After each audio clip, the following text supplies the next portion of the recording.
gentlemen. Well, hey, happy Sunday, and welcome to Dave's After Hours Trivia Club, broadcasting live from the cozy corners of Hardwood Holler here in the beautiful upstate of South Carolina. Grab your favorite drink, find a comfy spot, and settle in. Tonight isn't just about trivia. It's about curiosity, memory, and the thrill of discovering something you didn't know you already knew. We do usually go live on Sundays with After Hours Trivia Club, always at 7 p.m. Eastern, 4 p.m. Pacific. So mark your calendars and do not be a stranger. While our Hollywood magic robots do the painting, I'll be serving up the clues.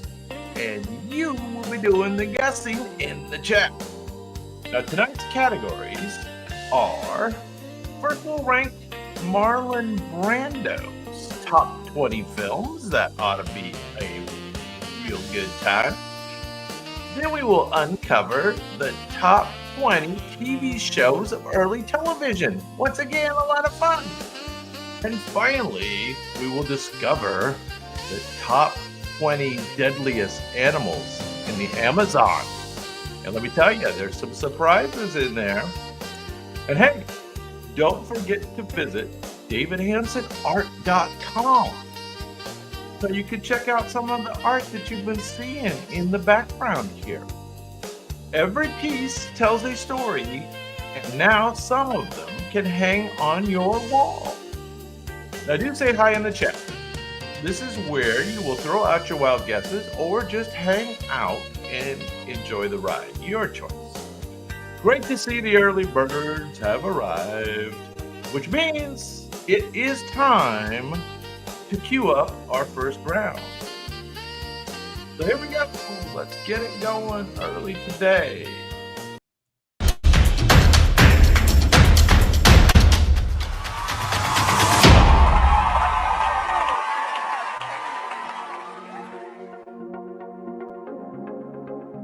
Alrighty, this is where I say, you know the rules.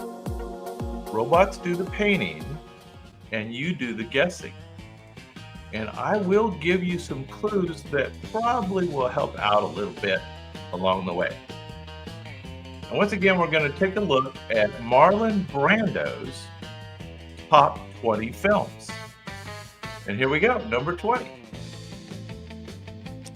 This was his first film, and he spent a month in a real veterans hospital to prepare for it. He plays a paraplegic soldier learning to live again after World War II. Now, this role was so realistic that audiences thought he was actually a disabled man. The movie didn't make much money, but it made critics take notice. Now, this movie announced a new kind of acting. He was raw, emotional, unpolished. It was a Brando signature. So even in his very first movie, he was quite the method actor. Does anybody remember what this one was called? Very first film from Mr. Marlon Brando. Marlon Brando, was born in 1924, and he did pass away in the year 2004. Director Fred Zimmerman said Brando stayed in character so long, he scared the hospital staff. Now, this was called The Men from 1950. There you go, his first role. And everybody took notice. Yeah. All right. Well, the first couple might be a little hard. It is the top 20 countdown, so you'll know them all at the end. These first few might be a little hard. Number 19. This movie paired Brando with Frank Sinatra. Two egos, one set. It's a musical, Yet Brando isn't exactly known for his singing chops. That's Frank over there on the left. That's Frank over there. That's Frank. He plays a gambler named Sky Masterson, all charm and mischief. Sinatra wanted Brando's role and never forgave him for getting it. So Sinatra wanted the other role. Despite that, the film became a Technicolor classic of mid-century cool. This is 1955, if that helps at all. 1955, it was a musical. Brando practiced his songs in secret, terrified Sinatra would mock him, which of course Sinatra did. This is called Guys and Dolls. Guys and Dolls. There you go. 1955. All right. Let's move on. Number 18. Now we're moving up in time here a little bit. This is from the year 1966. Once again, we're doing Marlon Brando's top 20 movies. Now this one was set in a southern town, a jailbreak, and corruption thicker than humidity. Sounds familiar around here. Brando plays the weary sheriff trying to keep order among chaos. The cast is stacked. Jane Fonda, Robert Redford, and a whole lot of sweat. It's in the South. The studio re-edited it, infuriating director Arthur Penn and Brando alike. Don't be messing with our movie. What remained is a strange, potent snapshot of America's racial and class tensions. All right, 1966, the South. Hey, Arena's in the house. Good to see you. Brando privately called this one a rehearsal for Apocalypse Now. Oddly prophetic, considering his next decade. Interesting. This was called The Chase. The Chase, 1966. There you go. Okay. Let's move more and more modern here. Number 17. Now we are doing top 20, so you're going to know the ones down towards the bottom. Number 17. Brando was nearly retired when he agreed to do this film. This is 1989, and he does look a little old here when the picture gets done. He's got some miles. He's got some miles on it. The role lasts only 15 minutes, but burns with moral fire. It earned him his 8th and final Oscar nomination. He donated his entire salary to anti-apartheid groups. That's right, he was into all the political donations. Mr. Marlon Brando.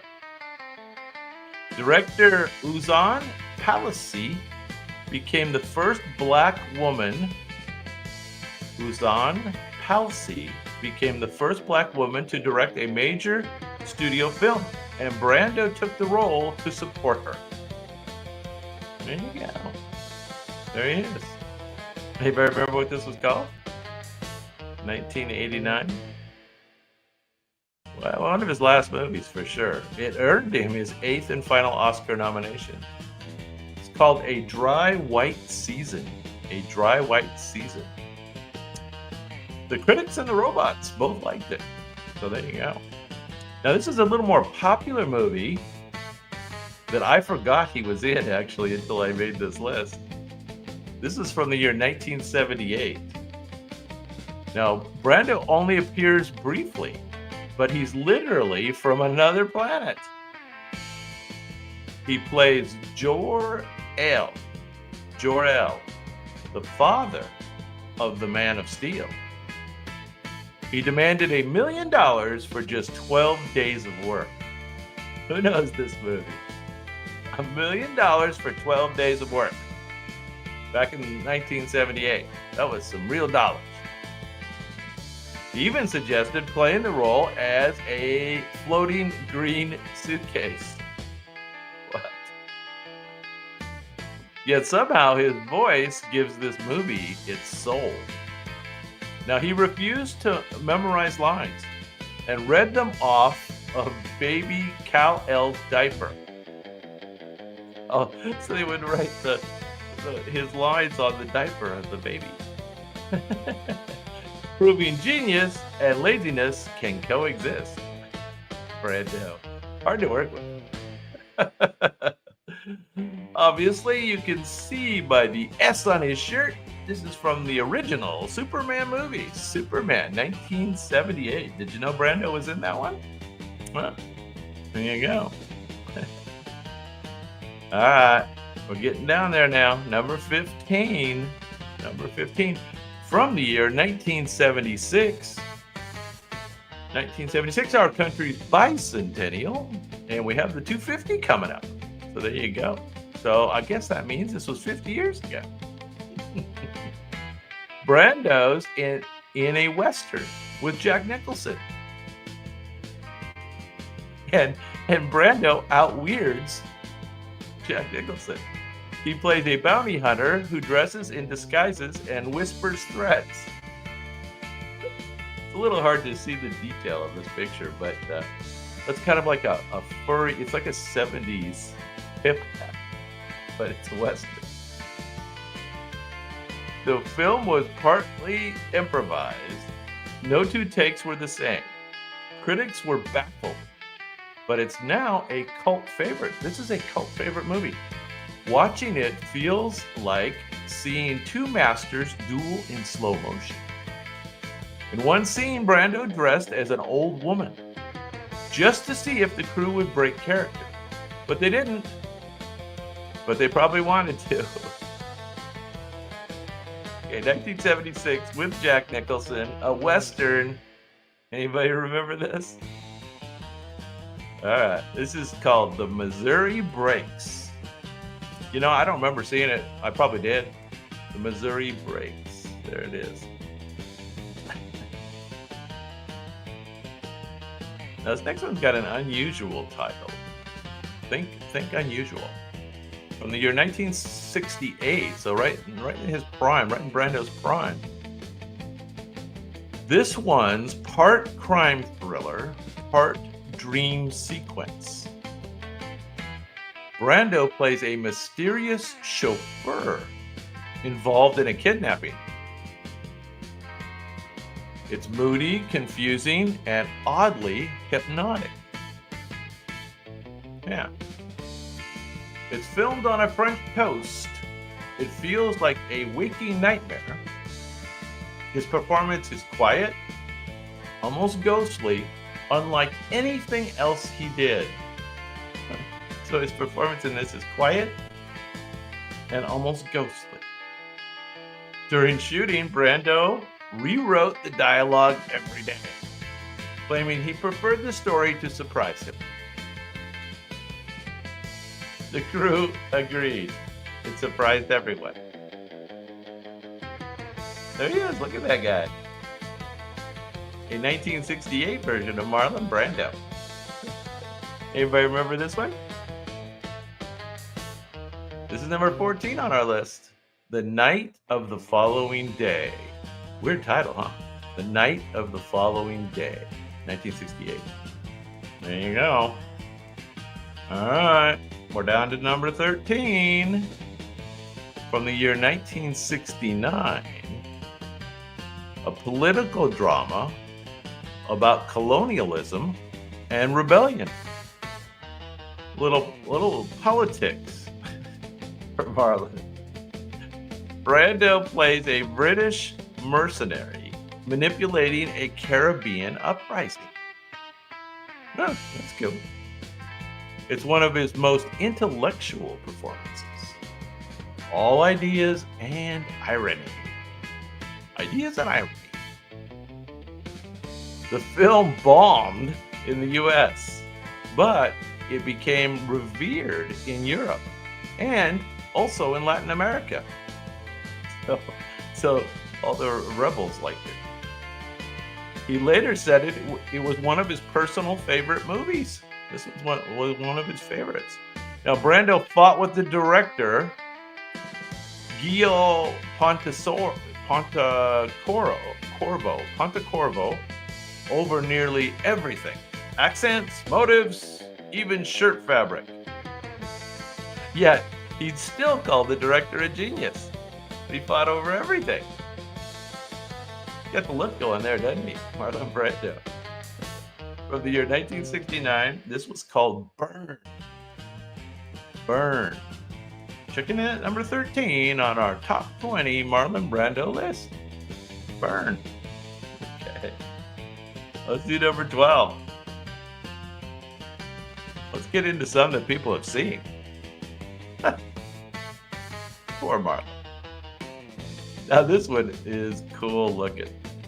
Brando plays the Mexican revolutionary Emiliano Zapata. The script came from John Steinbeck, no less. This is a John Steinbeck story. He actually learned Spanish mannerisms and horseback riding for authenticity. A little more method acting from Mr. Marlon Brando. This picture is awesome. His performance earned him another Oscar nomination. It made Revolution look heartbreakingly noble. Brando's sombrero was so large it barely fit through the doorways, a metaphor for his ego, according to amused cast members. I'm sure everybody on a Brando movie used to laugh, right? Yeah. All right, who knows? Anybody know? Look at him go. Viva Zapata! Viva Zapata from 1952. All right, number 11. From the year 1967. Here we go. Directed by John Huston and co-starring Elizabeth Taylor. So I don't know if you remember our Elizabeth Taylor show, but this movie was discussed there. Brando plays a closeted military officer unraveling in repression. So that's Liz on the right and Marlon on the left. Kind of looks like her husband, but it's not. It's Marlon. The color palette is gold tinted, like a fever dream. Critics didn't know what to make of it in 1967. Today, it is considered one of his bravest performances. When Montgomery Clift dropped out, Brando took the role to honor him. Well, this must have been right when Montgomery Clift got in the accident. Then built the performance around Clift's real-life sadness. That's right. Montgomery Clift went into a big depression, and obviously, he was in a car accident that ruined his face. So there was that. Anyway, anybody remember the name of this movie with Elizabeth Taylor? It's called Reflections in a Golden Eye. Reflections in a Golden Eye. I think it won some awards, if I'm not mistaken. There you go. All right, top 10. Here we go. Bet you know a few. Let's see. Number 10. Now, this one's pretty cool looking. This is from the year 1958, the year I was born. There you go. Sputnik and all that. His co-stars were Montgomery Clift and Dean, pre-accident, and Dean Martin, a truly odd trio. The role could have been cartoonish, but Brando found its aching humanity. Sounds like Brando. The studio softened the ending, fearing his, am I allowed to say this on YouTube? Nazi might be too sympathetic. You can't play a sympathetic Nazi. That's not allowed. That's not allowed. His accent was divisive, but his moral complexity was groundbreaking. So if we didn't have any viewers, if we had some viewers before, we're not going to have any now. I said Nazi 4 times. Hey, what's going on? No, this isn't Streetcar Named Desire, but good to see you, Rob. Thanks for chiming in. This one's a cool movie. 1958. His accent was divisive, but his moral complexity was groundbreaking. And this one was called The Young Lions. The Young Lions. Yeah, 1958. There you go. All right. We're down to number 9. And, you know, it might have been good to wait to some of these movies that we all know. So here we go. Now, kind of like Streetcar Named Desire, Tennessee Williams and Lightning Strikes Twice. Brando plays Valentine Xavier, a drifter with a snakeskin jacket and a soul full of fire. This is from 1960 now. 1960. It's Southern Gothic at its slimiest, with Anna Magnani matching him beat for beat. So that's Anna Magnani up there, and that's Marlon in the foreground, and they're sitting in a car, and they're driving somewhere. Don't know exactly where. Southern Gothic. The plot is part morality play, part fever dream. The movie bombed commercially, but its mood influenced a generation of indie films. Tennessee Williams, so like Streetcar Named Desire, Brando kept the snakeskin jacket. It's a snakeskin jacket, and wore it around Hollywood for months. I can just see that, right? A wandering rebel without even pretending to have a cause. Anybody know what this one was called? It was The Fugitive Kind. The Fugitive Kind. Won some awards, I think. I think so. A lot of these did. All right, let's go. Now, I was unaware of this movie. I kind of looked it up after seeing it here. Might be worth a watch. 1957, number 8 on our list. A romance between an American pilot and a Japanese woman was taboo in its day. Brando insisted on respectful cultural representation, which was rare for 1950s Hollywood. Yeah, 1950s Hollywood wasn't really known for respectful cultural representation. Think of Lone Ranger or all the different westerns and stuff, right? Native Americans. The movie tackled racism head on, earning multiple Oscars. I knew it won some. His quiet sincerity anchors this film's melodrama. Anybody remember this one? The name. I don't remember seeing it. It wasn't before I was born. It helped broaden Hollywood's global lens and audiences' hearts. When the studio pushed for a less serious tone, Brando reportedly told them, "Love doesn't need punchlines." This is called Sayonara. So I'm not sure calling it Sayonara was really culturally respectful, but there you go. Sayonara. I guess it's just goodbye, right? There you go. All right, number 7. Let's go back in time. 1953.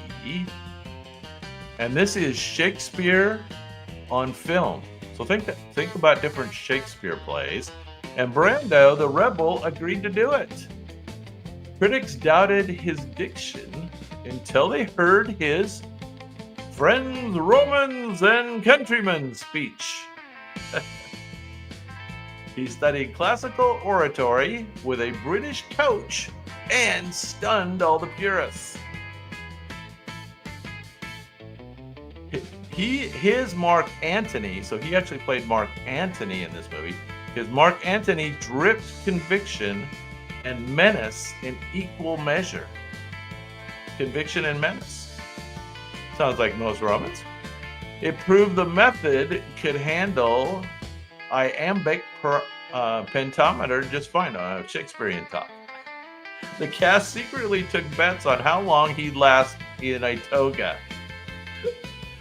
And I guess he likes to walk around naked. He wore it all day, calling it a good airflow. Good airflow in the toga. Do you even know the name of this movie? Shakespeare. Think Shakespeare plays. What's a Shakespeare play? That might be this. It's called Julius Caesar. Julius Caesar, 1953. Number 6, Marlon Brando. So, the Elizabeth Taylor show we did, and this Marlon Brando one, is proof that this stuff's starting to get a little old for us all to know the answers. It's a little too far back there. Brando's leather jacket, biker, Johnny, this is a pretty famous picture, right? Johnny Strabler changed pop culture overnight. When asked, what are you rebelling against? He sneered, what do you got? I'm rebelling against anything. Parents panicked. Teens swooned. And Hollywood found the archetype of cool. There he is. That was the archetype of cool, right? Of course. I remember seeing this movie. The movie was banned in Britain for over a decade. Every movie rebel, from Dean to De Niro, owes him. So that's definitely true. Everybody copied his rebel in this movie. Brando hated motorcycles but loved the power of the image. He later said, it wasn't the bike, it was the attitude. It was the attitude. Anybody remember what this was called? This is like the original Rebel. It's called The Wild One. The Wild One. 1953. 1953. Yeah. Now, I know you know this one. And it's a pretty easy picture, too. And this is from the year 1979. And the first clue's a doozy. Francis Ford Coppola's jungle epic. Chaos, heat, and hubris. Brando arrived overweight, unprepared, and ready to improvise. They'd give him the lines and he'd just throw the paper away and say, tell me what we're doing here. His Colonel Kurtz speaks in whispers, like a ghost of moral decay. The result is haunting, philosophical, and unforgettable. I think we all know this one. Yeah. Even his mumbling became myth. Some of his mumbles in this movie were great. Brando demanded to be shot in shadow because he hadn't learned his lines. He accidentally made him one of cinema's great enigmas. Yeah, he was great in that movie, and he never learned any lines. This, of course, is Apocalypse Now. Colonel Kurtz, Francis Ford Coppola. There you go. Marlon Brando. All right, now his next one's one of his more infamous movies. I remember it. 1972. This movie was a scandal. It was a sensation and a masterclass in emotional exposure. Now, in this one, Brando plays a grieving man lost in erotic despair. The film was banned in several countries for decades. It was banned. You know it's good. It's disturbing, tragic, and brutally human. Love it or loathe it, no one forgot it. There you go. Love it, loathe it, no one forgot it. Brando improvised so much that even director Bernardo Bertolucci claimed he didn't know what was real anymore. Neither did the audiences. So, for Brando, the script was just optional. This was called, I don't know if you remember this, Last Tango in Paris. Last Tango in Paris, 1972. All right, Rob. We got the top three, and I know you know the number three here. This is where it all began. Stanley Kowalski, shirtless and primal. Shirtless and primal. Brando's performance dragged Hollywood out of the stagey 1940s. He bellowed, he sweated, and he made method acting a household term. This film won 4 Oscars and changed performance forever. Now here's the key clue. Here's the key clue. Stella! Stella! Stella still echoes across dorm hallways and acting classes. Stella! The torn t-shirt costume became so iconic that sales of undershirts actually dipped. Men didn't dare compete.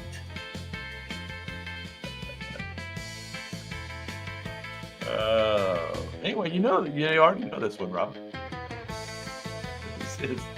This is A Streetcar Named Desire, of course. Streetcar Named Desire, all the way back in 1951. All the way back in 1951. Okay, top 2 Marlon Brando movies. Top 2. Here we go. Now, he won Best Oscar for this one, I think. Brando as Terry Malloy, a washed-up boxer seeking redemption. The movie tackled corruption in the New York docks with moral fury. Its poetic realism, grime, and grace were intertwined. Brando's "I could have been a contender. I could have been a contender" speech still breaks hearts. Yeah, I can remember hearing this one. I could have been a contender. It won in a New York accent, of course. It won 8 Oscars, including the Best Actor for Brando. He refused to attend the ceremony. Years later, he said, "Awards like applause. Nice, but gone too soon." I don't know. I don't know what that means. Part of the mystique. Part of the mystique. This is from 1954. Best Actor for Brando. 8 total Oscars. It is On the Waterfront. On the Waterfront, 1954. There you go. And now, the top Marlon Brando movie. Now, what can you think the robots thought was his number 1 movie? I think you've heard of the movie. Some people say it's one of the best movies ever made. Some people say that. Don Vito Corleone. Quiet, regal, and terrifying. Brando stuffed cotton in his cheeks for the audition. The studio didn't want him, but Coppola had to fight to cast him. The studio was tired of Brando. They want his crap. His performance resurrected his career and redefined acting in Hollywood. So everybody agrees he did a great job. I'm going to make him, I got to do it in character. I'm going to make him an offer he can't refuse. Wait a minute, I'm going to put cotton in my cheeks. This became a cultural moment. It did. Brando famously declined his Oscar, sending patchy activist Sachin Littlefeather in his place. I remember this. Turning a Hollywood triumph into a political moment.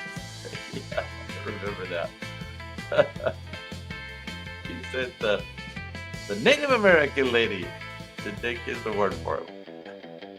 And this, of course, is The Godfather, Mr. Vito Corleone, 1972. 1972. All right. Well, I don't know if just nobody's answering or if we're having some internet issues, but that's all right. It was a good round of Marlon Brando movies. Now, I do have a brief intermission, so we've got a couple minutes to take a break, and then we'll come in with round two, which is round two, remember, is top shows of early television. So once again, some old stuff, but kind of fun. So early television, a lot of comedies in there. So anyway, I got an intermission lightning round for you. We're going to, and I bet you can get them. We're going to try to guess as many, put them in the chat, as many of the top 20 Star Wars characters. We're looking for the characters. Actors, okay, too, but we're looking for the characters from Star Wars. And I'll be back in about 2 minutes.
Alrighty, I bet you knew all those. I bet you did. All right, those were the Star Wars characters, top 20 Star Wars characters. Let's do round two, huh? Top 20 TV shows of early television. Here we go.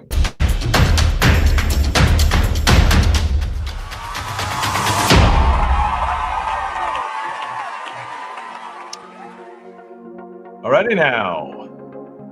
By now you might know the rules. Around here are magic Hollywood robots do the painting and you do the guessing. And I will give some clues along the way. Hopefully those will help you a little bit. Now we're going to do the top 20 TV shows of early television. So these go back a bit. Number 20 from the year 1955. That's when it started. It ran all the way through 1984. This gentle king of morning television ruled before cartoons took over. So before cartoons were big, this guy was big. His keys jingled, his coat had pouches, and carrots often flew across the set. It was hosted by a guy named Bob Keeshan, formerly Clarabelle the Clown. This guy used to be a clown on the Howdy Doody show originally, but this is not Howdy Doody. Now, this show ran nearly 3 decades, shaping a generation's breakfast habits. No yelling, no chaos, just calm imagination, and a lot of ping pong balls. I don't really remember that. I remember watching the show, though. I definitely watched this show as a kid. No question about it. Anybody remember this? That's Farmer John on the bottom there. And I forget the name of the character up there on the top, but the main guy is in the middle. Who is that? Who remembers who that is? That's right. Captain Kangaroo is correct. Captain Kangaroo, 1955. There you go. All right. Let's do 19. Number 19 from the year 1950. This show only ran 4 years. 90 minutes of live sketch comedy every week. So this set the stage for years of sketch comedy on television. Sid Caesar led a writer's room that became comedy's Hall of Fame. So the writers for this show included Mel Brooks, Neil Simon, and Carl Reiner. They all cut their teeth writing for this show. Many sketches were performed once and never recorded. So they were live on TV. And that was it, just live TV. No recording. It was chaotic brilliance broadcast live from New York. So it's the original live from New York. Writers said Sid Caesar was so strong he could lift desks in his rage. And he often did. Mid-rehearsal.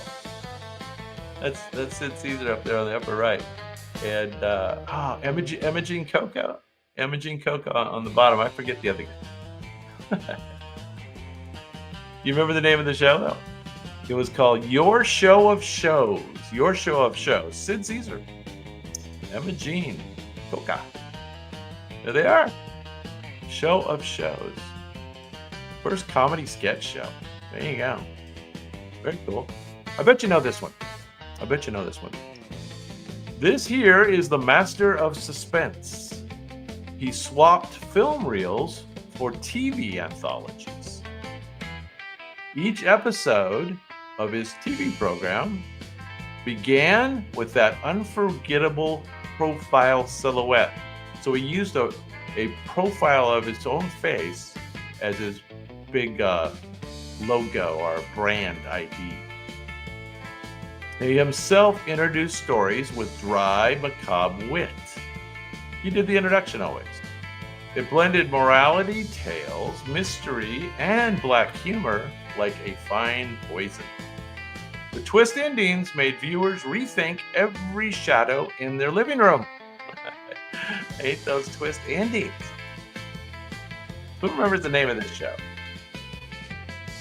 Anybody? His intros were shot in batches. He filmed months of them in a single afternoon. Economy of terror. So he didn't like filming them, obviously. He did them all together. This is called Alfred Hitchcock Presents. Alfred Hitchcock Presents. And this actually ran for 10 years, 1955 to 1965. Definitely one of the more popular shows of early television. Checking in number 18 on our list. All right. Well, I remember these folks. Now, this started in 1952 and ran all the way until 1966. And it featured the Nelson family. And they played themselves. Sort of. Kind of, sort of. Some of the stuff was really them. It started on radio before becoming a TV staple of domestic bliss. Real sons, Ricky and David, grew up on camera. I think we've only got one of the brothers there in the picture. But they actually grew up on the show. It quietly chronicled America's post-war suburban dream. The American dream. Ricky Nelson's music career was launched right from the living room of this show. He'd sit around, learning to play guitar on the show. And it worked out for him. It worked out for him. You guys remember Ricky Nelson, don't you? What was the name of the show, though? Ricky Nelson Show. It's not Ricky Nelson Show. It holds the record as the longest running live action sitcom of its era. And no one ever seemed to leave the house. It's all just in their living room. Sounds boring. The Adventures of Ozzie and Harriet in their living room.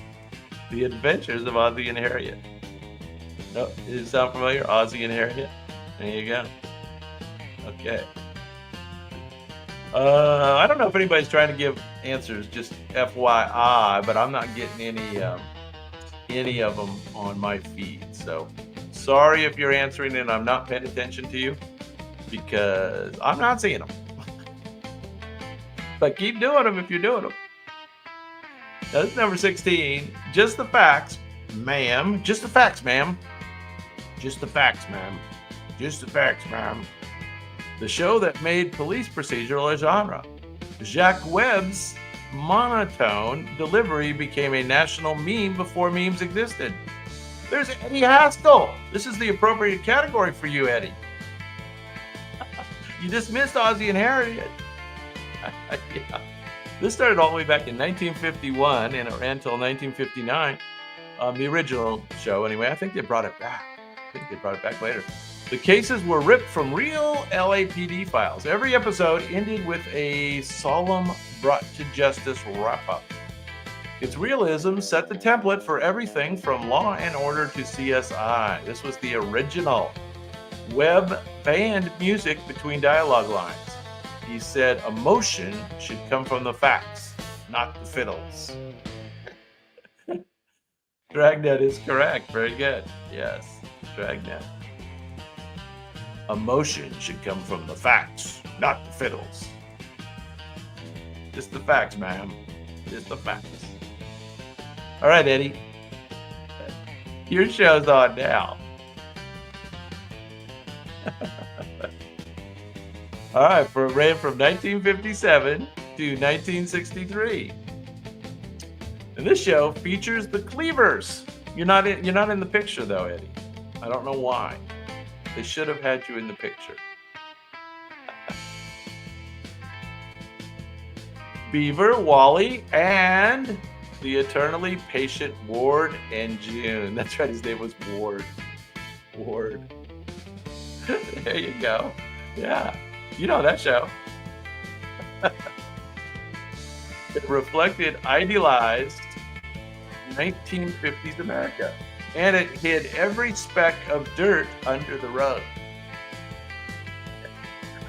Very good, Sarah. You are correct. Thank you for piping in there. Even its slang, golly gee, became cultural shorthand. Golly gee. You have any lines, Eddie? I remember it. Eddie Haskell was my favorite character. The writers once banned slang like creepy for being too modern. Irony aged faster than the wardrobe. You remember what's the opening? It's like the billboard where he falls into the steaming coffee cup or something. Come on, Beav.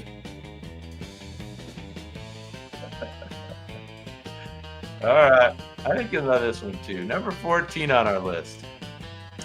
Ran from 1955 to 1956. Not very long. Only 39 original episodes. Yet, it became immortal. Now, I'm going to make you guess the show and the number one star and his character. Okay, I'm going to make you guess all those. Audrey Meadows was his wife, and Art Carney was his buddy, and they gave it heart and timing perfection. They were, well-known actors.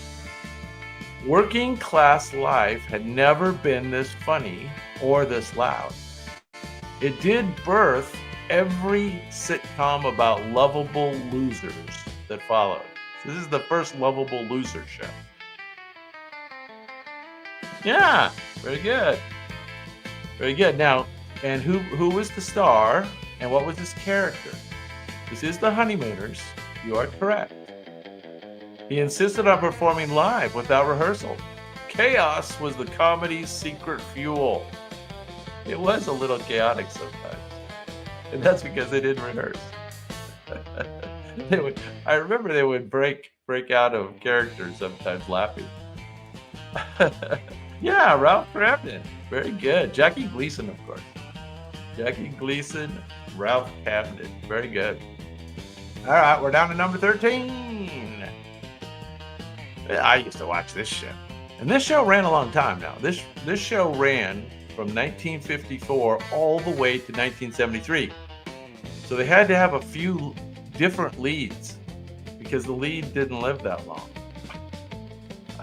You know, dog years and all. That collie could rescue anyone from anything. Wells, barns, burning barns, or bad plot. The dog changed, but the character never aged. His bark was, or her bark, was translated by sheer faith and tears.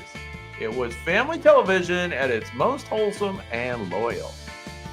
Yeah, of course. Of course.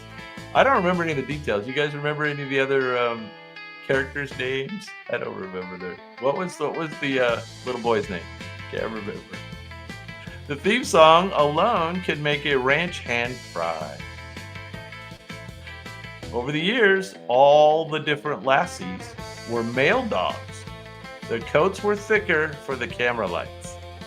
Male dogs have thicker coats. Timmy, little Timmy. That's right.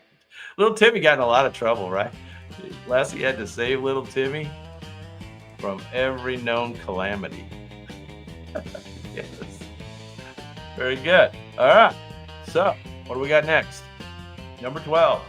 Here we go. The longest running Western in TV history.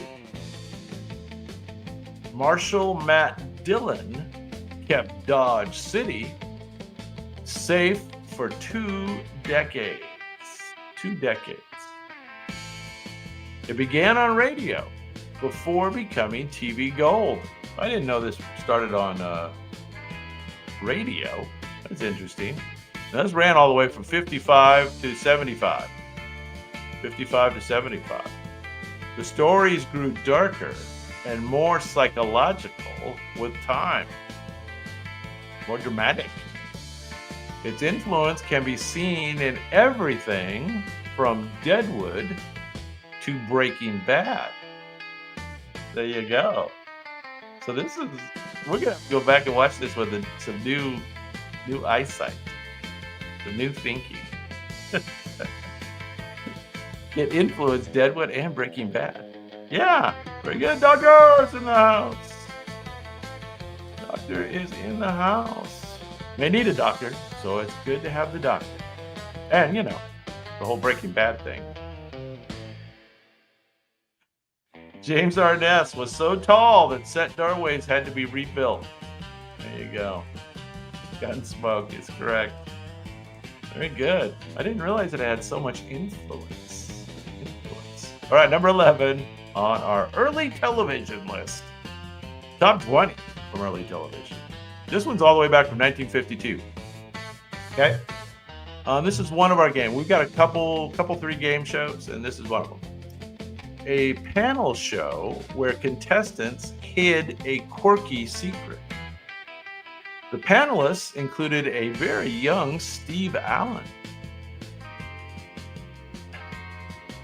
Secrets ranged from I milked a yak to I was at the Boston Tea Party as an actor, of course. It was silly, fast, and far more charming than it sounds. Anybody remember this game show? Game shows owe much of their banter to its offbeat rhythm. Now, this was hosted by Gary Moore, none other than, he hosted a lot of game shows. Gary Moore once kept a live skunk under his desk for an episode. Television was wild before the censors caught up. Does anybody remember the show? Young Steve Allen. Secrets range from I Milked a Yak to I Was at the Boston Tea Party. Not What's My Line, but that's a good guess. It's kind of like right before What's My Line. It's I've Got a Secret. I've Got a Secret. There you go.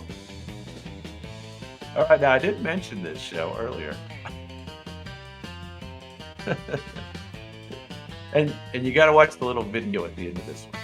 Brock kind of went wild with the little video. Hi-yo, Silver, away! Echoed through early television.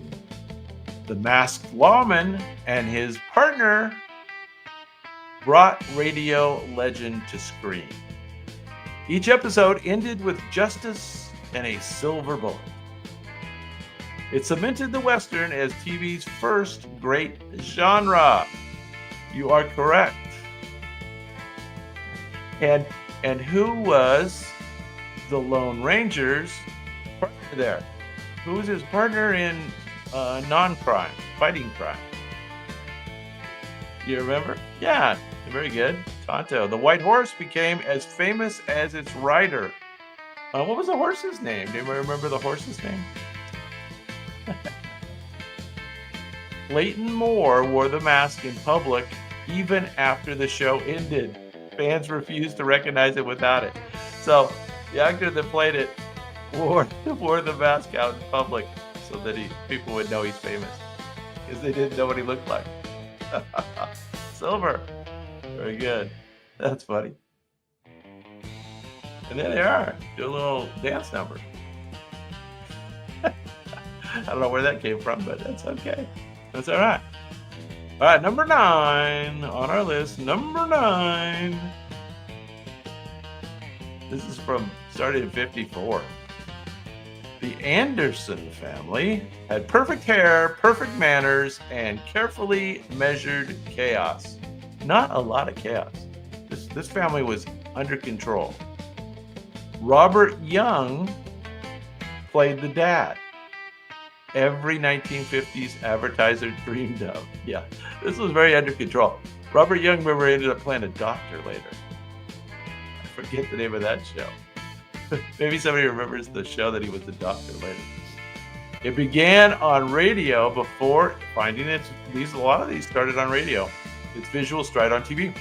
Teen angst, misunderstanding, and gentle resolutions were its formula. Yes. Yes. Eddie, doctor. You guys got it. So, remember on the left there, it's the daughter who was kind of quirky, right? She was kind of quirky. Yeah, Marcus Welby, of course. Very good. Marcus Welby. It was a mirror of middle-class aspiration polished to a blinding sheen. Early test audiences thought the family was too idealized. Now, what I remember from this movie, our show, and I think others, is that the couple had separate twin beds in the bedroom. You guys remember that? Separate twin beds. Father knows best. Sponsors like that. All right, number 8. Okay, we're looking for the show name and the main character's name, okay? The funniest con artist ever to wear an army khaki. His fast-talking hustler turned military bureaucracy into comedy gold. The scripts moved at lightning speed. This was pre-MASH, but just as sharp. Now, this guy's schemes rarely worked out, but the charm of the show never failed. It was satire disguised as slapstick. Very good. Okay, that's the character. The character is indeed Sergeant Bilko. Sergeant Bilko, very good. And how about, what's the name of the show? And that, conveniently, is also the name of the actor. Not McHale's Navy. You kind of would think so. McHale's Navy was almost a ripoff of this. His timing was so precise, he once restarted a live scene mid-take, and the audience never noticed. Not McHale's Navy. This is pre-McHale's Navy, and it is Sergeant Bilko, and the main actor is the name of the show. It was the Phil Silvers Show. How soon we forget. How soon we forget. The Phil Silvers Show. All right. Now, I think somebody had this answer earlier, so we might be able to get this one. It's another game show. 1950 through 1967. A celebrity panel blind guessed the occupations of everyday people. Contestants included everyone from beekeepers to bubblegum testers. How'd you like for that to be your job? Bubblegum tester. The tone was witty, urbane, and surprisingly suspenseful. Now, this is the other one, Doctor. I had that one on earlier. This is the other one. This is the one that was really after that one. I Got a Secret was kind of the original, and I think this one was more after that, although it might have just been competing shows. I can't remember. Mystery guests like Marilyn Monroe and Salvador Dali kept ratings high. I remember seeing the episode with Salvador Dali. That's a kick. That's a kick. Its theme music alone feels like Martini Hour at the Plaza. Dali's occupation was listed as self-employed. Possibly the truest job title in history. Yeah, there you go. You guys got it. Eddie, Doctor. What's my line? What's my line? There you go. All right.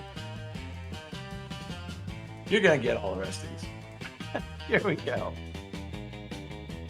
Now, this guy's timing was always so good, he could get a laugh by pausing. People were ready to laugh. His running jokes, the vault, the cheapness, the violin became cultural shorthand. The violin and cheap. He's very cheap. This guy broke the fourth wall long before sitcoms made it trendy. Yeah. You got it. Da-da. The cast chemistry turned dead air into comedy art. It set the template for stand-up infused television humor. And that's right. Jack Benny program. Jack Benny. Benny's real-life generosity was legendary. He played cheap on TV, but once paid a writer's medical bills in secret. There you go. Generous man. Jack Benny. Rochester. Yes. There he is. Yeah. That was a popular show. 1950 to 1965. Ran a long time. There they are. Having fun. No doubt. All right, number 5. Number 5 on our list of top 20 early television shows. The door opens and the eerie music starts and reality bends. Now, this gentleman used sci-fi and fantasy to tackle racism, war, and paranoia. Yes, paranoia was his favorite. His short stories became parables of the atomic age. Yeah, they did. Okay, that's whose show it is. That's the actor, let's call him. Yeah, it's his show. It proved TV can be literary and unsettlingly human. Serling's chain smoked his way through most of his intros. So, yeah, Twilight Zone, of course. So do you remember that he used to always smoke all the way through that intro? I guess back then, it was no big deal. He said, it keeps me from lecturing too long. Nicotine and nuance, a 1960s pairing. Yes, indeed, the Twilight Zone. So they are. There's a lot of his characters in the background there. Rod Serling. Twilight Zone. All right, we got four more. Four more. Here we go. Early shows. Early television shows. 1957 on this one. Yes. Yes. The Courtroom Showdown. The Courtroom Showdown show. Say that 3 times. That made law thrilling. Now, I'm going to make you guess both the actor and the character. And the character is the name of the show. And he never lost a case. Ever. Each episode followed a perfect rhythm.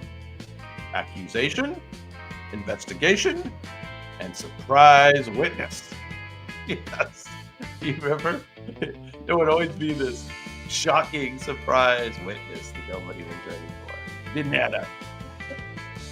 Viewers tuned in not for the crime, but for the reveal. Yes. It was a great formula. Its formula shaped every legal drama that followed. Yeah, Raymond Burr, very good. Raymond Burr's Perry Mason never lost a case. Burr once asked writers to let him lose once. Try to let him lose. And they refused to write where he lost. He shrugged and kept winning for 9 seasons straight. Never lost a case. Perry Mason. Alistair Crowley. Oh, was he the prosecutor? I can't remember. Doctor's got somebody there. I think that might have been who he's talking about. Top 3. Here we go. Top 3. This is one of the regular appearance on our show.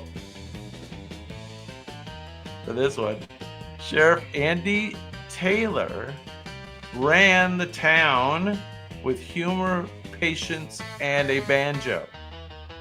The show balanced comedy, warmth, without cynicism. All right, so we need some extra things on this one. So we need the name of the show. I said it's Sheriff Andy Taylor. Yes, okay. Doctor has the show. So now we need, what do we need? We need the town. We need the town, and we need the guy that's on the left there, his sidekick, and the sidekick's actor name and character name. Because he stole every scene. He's the one who stole every scene. It became a gentle portrait of a small-town Americana. Its reruns still outdraw many modern comedies. The show never mentioned which state this town was in. Fans have been arguing about it ever since. Yeah, well, it was Mr. Furley from a different show, yeah. Correct. Don Knotts, Barney Fife, of course, and Mayberry. You got it. Okay, we have all the information there. Which state do you think Mayberry was in? Nobody knows. I would say North Carolina. We could, could have been different. All right. Here we go. Yeah, that's what I would say too. Number 2. The Sunday night stage for everything from Elvis to the Beatles. This gentleman was awkward, stiff, and utterly unforgettable. He was. It's like the most unlikely successful host in the world. It was a variety I think I could do his show better. I think I could. It was a variety TV at its purest. Jugglers, comics, opera rock, and plate spinners. I remember the plate spinners. You guys, yeah, really big shoe. Really big shoe. You guys remember the plate spinners? I do. Families gathered together, millions at once, to watch cultural change live. He became the accidental gatekeeper of American pop. Wow, that's weird. And you're correct. It is the Ed Sullivan Show. Ed Sullivan Show ran from 48 to 71. How's that? When Elvis first appeared, cameras framed him from the waist up. National modesty saved by television censor.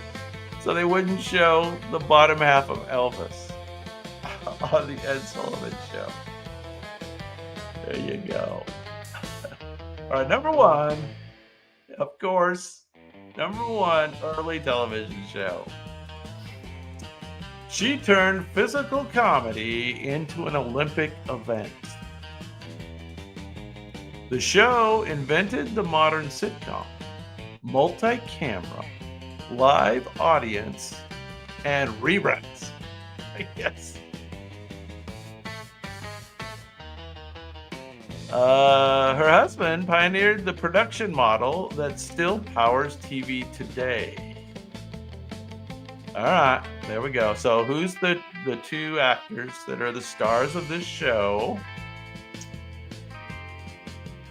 Her antics broke barriers for women in comedy and business. It remains the most watched sitcom in syndication history.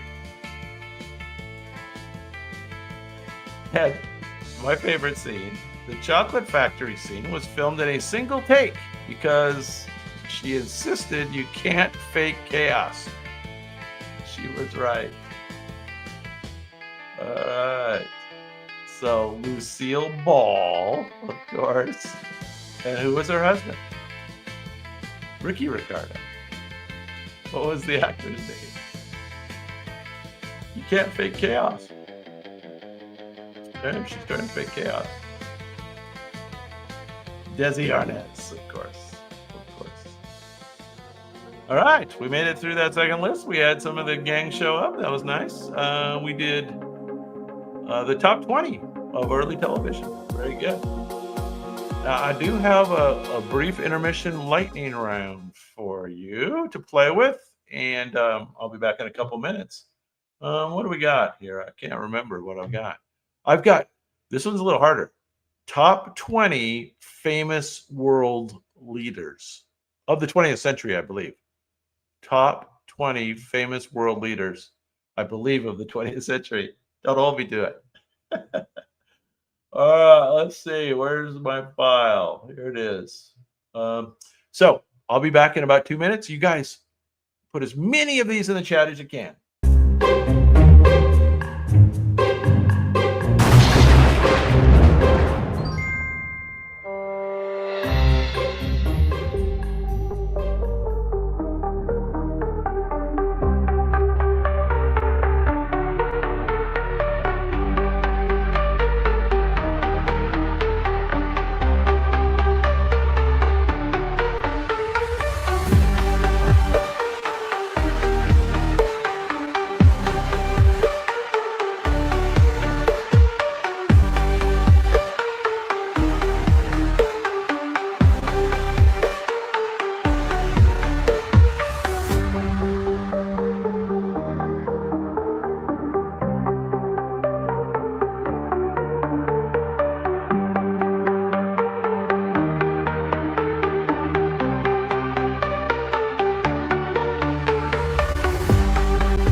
All righty. Well, between the two of you, I think you got most of those, right? You got almost all of them. And of course, we ended up with Papa Joe or whatever his name. Joseph Stalin. Yes, very good. All right, so round 3. Now this is a little different. We've got top 20 deadliest animals in the Amazon. And I will tell you, there's a few surprises in here. So don't be surprised. You will be surprised. I don't know which one. Don't be, or you will be. Okay, here we go.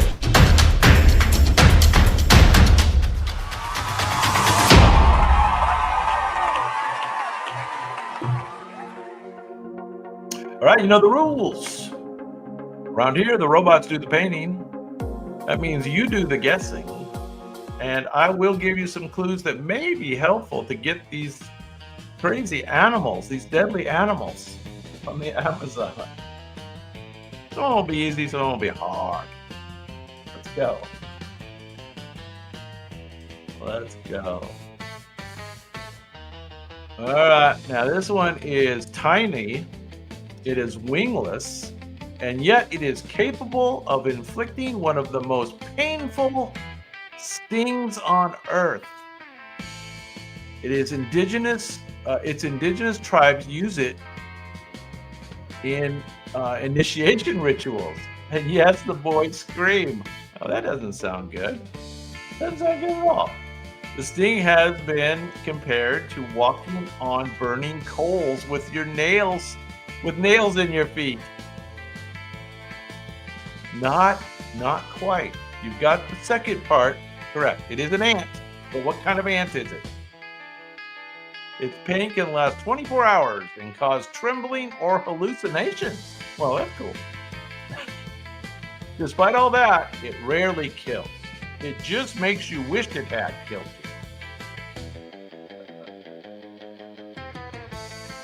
All right, in the Satir Maui tribe, coming of age ceremony, initiates must endure hundreds of these ants woven into gloves. What? Woven into gloves? No. It's called a bullet ant. So look that up. Bullet ant. You don't want to get stung or bit by this thing. I don't know. I don't know if it stings or bites. I'm not sure. It says sting. All right, number 19. This is deadly. Its common name is what it says. It's not really an eel. It's something else. It has shocking abilities. It can generate up to 600 volts, enough to knock out a horse. It uses electric pulses both to hunt and navigate murky water. So, electric eel is indeed the common name of this. But do you know the less common name? The less common name is what I'm looking for. It's basically a living taser with gills. It's actually not an eel. It is called an electric eel for sure, but it's not actually an eel. It's something else.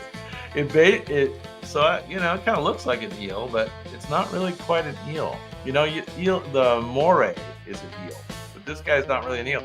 Charles Darwin once wrote about a herd of these eels shocking his boat's horses during an expedition.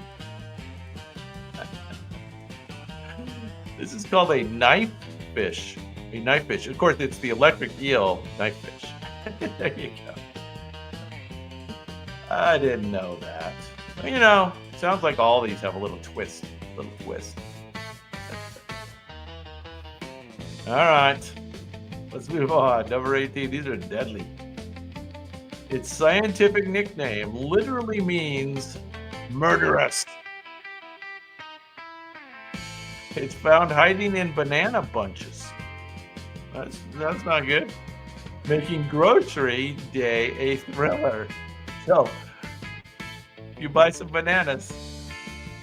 Its venom causes paralysis and, awkwardly, intense priapisms in men. Oh. Is that like a heart murmur or something? I think so. Heart murmurs. Deaths are rare now thanks to anti-venom, but panic is universal. It's fast, irritable, and very willing to chase you. These will chase you. It's not a tarantula, and it's, banana leaf spider. That's, yeah, good try. Good try, doctor. The spider once caused a British supermarket evacuation when one hitched a ride on imported bananas. It's called a Brazilian wandering spider, and it chases you. It'll chase humans. No, thank you. Yeah. A Brazilian wandering spider. Avoid those. Avoid those. Now, this one I think we would all know to avoid. It is the Amazon's largest predator. It can grow up to 15 feet long, and it can lurk in total silence. It is known to ambush jaguars, tapirs, and occasionally humans. Its eyes glow red at night. Oh no. No. Adding horror movie ambience. It's not, it is a crocodile kind of, right? But it's not a crocodile. It's called something else. And it has a specific name too. So it's not called a crocodile. It's called something else. It's a living fossil with patience and jaws of steel. Locals tell of these guys stalking fishermen for hours before striking. They hunt humans.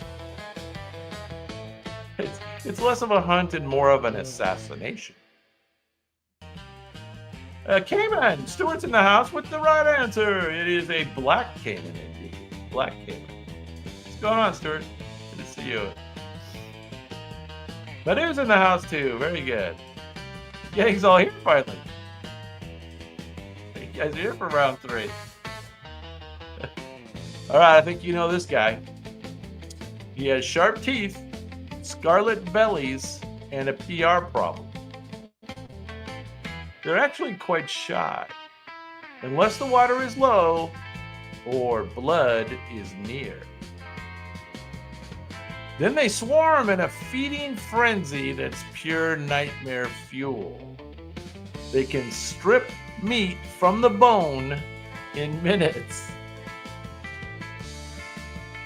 Now, Hollywood does exaggerate them, but not by much.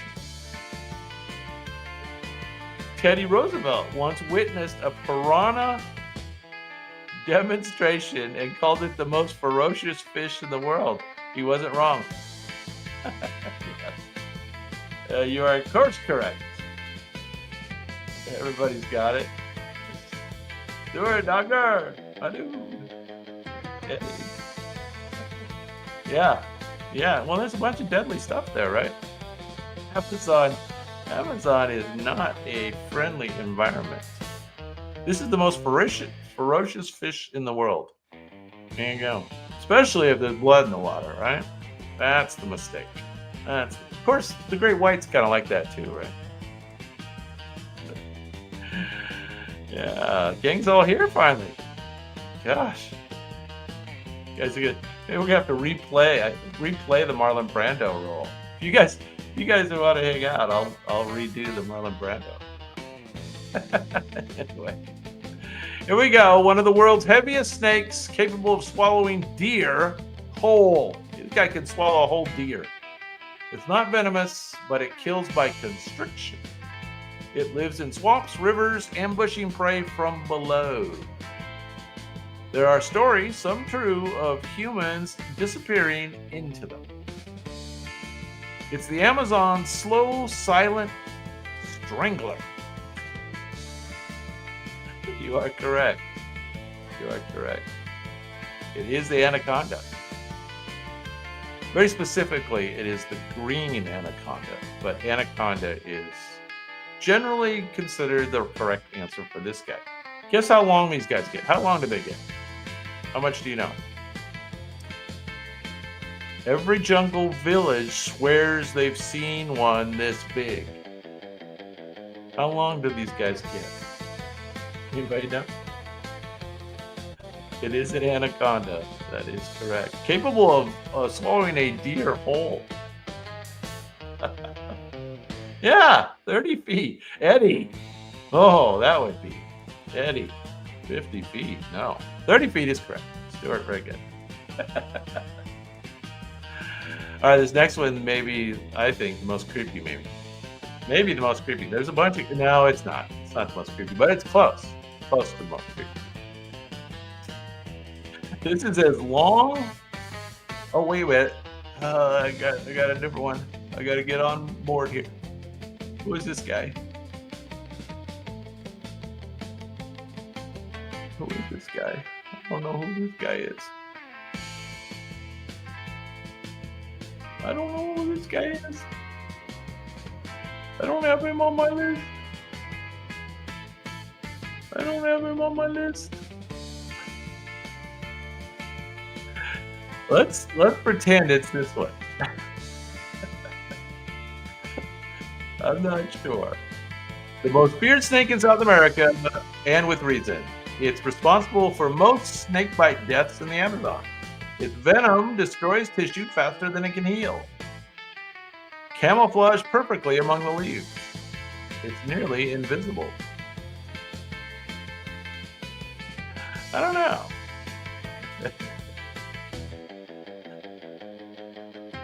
It's a snake. It's a snake.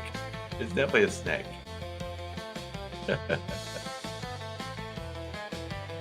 Yeah. It is a snake. It's called a fer de lance. Fer de lance. Does that sound familiar at all? Yes. Bushmaster. I like that. I like that.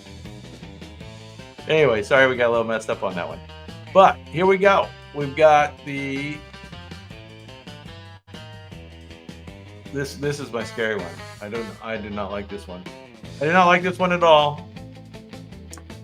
As long as your forearm with venomous fangs for legs.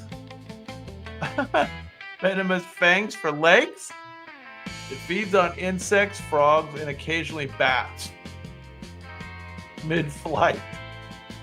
Its bite causes burning pain, fever, and swelling. It's aggressive, fast, and hides under logs or shoes. Yeah, doctors got it there. It is a certain kind of centipede, though. I would like the Latin name. Who knows the Latin name? No. I'll take the common added name to the beginning. As big as your forearm. Big as your forearm. It is indeed a giant centipede. Also known as Scolopendra gigantea. There you go. Scolopendra gigantea. Yeah, no thanks. No thanks. Fangs for legs. All right, who knows this one? It's bright, it's beautiful, and it's deadly. Like a rainforest jewel with fangs. Its toxins can kill up to 10 humans. Oh, no thanks. Indigenous hunters once used the ventum to tip blow darts. Ah, this is the stuff they collect. If they're captured, they lose toxicity because their diet changes. Yeah, I do. Kind of like Eddie's answer better, but Madu is correct. It is the poison dart frog. The golden poison frog carries... I wonder why they call it golden. frog carries enough toxin to kill 22,000 mice. Which equals 10 humans. There you go.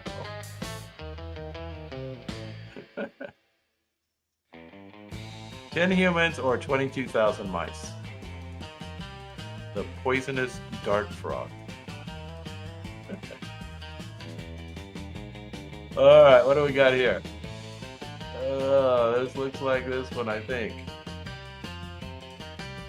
Yeah, we don't like this one at all. Rare but unforgettable. A foot-long bloodsucker from the depths. It latches onto skin and feeds through long proboscis.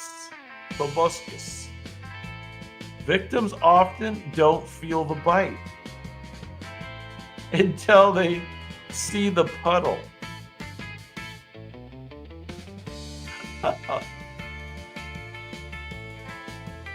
This is not the one they use for healing, I don't think. Victims often don't feel it. Wounds can fester and become infected easily. Yeah, no kidding. It's more horror prop than biology lesson. Scientists once rediscovered this species in the 1990s after it vanished for decades. They found it attached to someone's ankle. Yeah. So this one has the classic, Stuart has it, of course, but it has the classic name. It is the Amazonian giant leech. Yeah. No, thank you. Okay. Very good. Yes. All right, now somebody had the answer on this one, I think, before.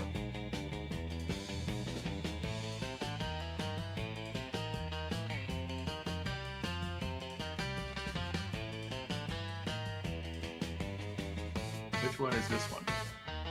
I think I got them a little out of order here. That's all right. We're going to do okay. This is the only mammal that drinks blood as its first time gig.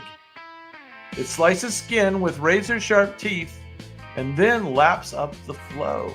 Oh, it makes you bleed and then it licks it with its tongue. Well, I like that better than sucking your blood, right? Victims rarely wake. Its saliva contains a numbing agent. The bite itself isn't the danger. It's the rabies and the parasites it spreads. Yeah, that's correct. You guys all got it. Eddie, Stuart, Doctor. It is indeed the vampire bat. The vampire bat. Yeah. Most unsettling, they remember their favorite targets. They come back for more. Vampire bats have social lives. They share blood meals with friends that failed to feed.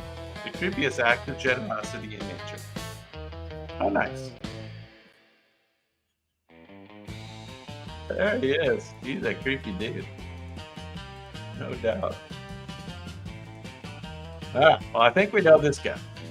Here we go. This is the apex predator of the Amazon.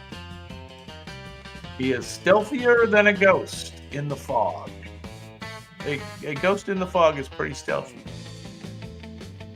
Its bite is so strong, it can pierce a skull and a turtle shell.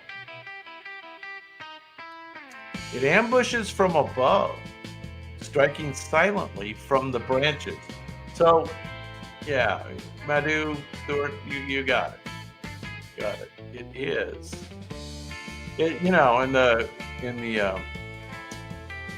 jungles of the Olmec and the Bayan, right? They're real into the jaguar. But they ranged all the way from the Amazon up to Central America. Yeah. There you go. Jaguar. A face you'll never see coming and won't forget if you do. Jaguar is killed by crushing the skull rather than the throat. Biologists call it one bite death. One bite death. So they got a strong jaw. They hunt caiman too. So they hunt each other. Caiman and jaguars. Yeah, sounds like a battle. All right, which guy do we got going here? All right, this one looks like the other one.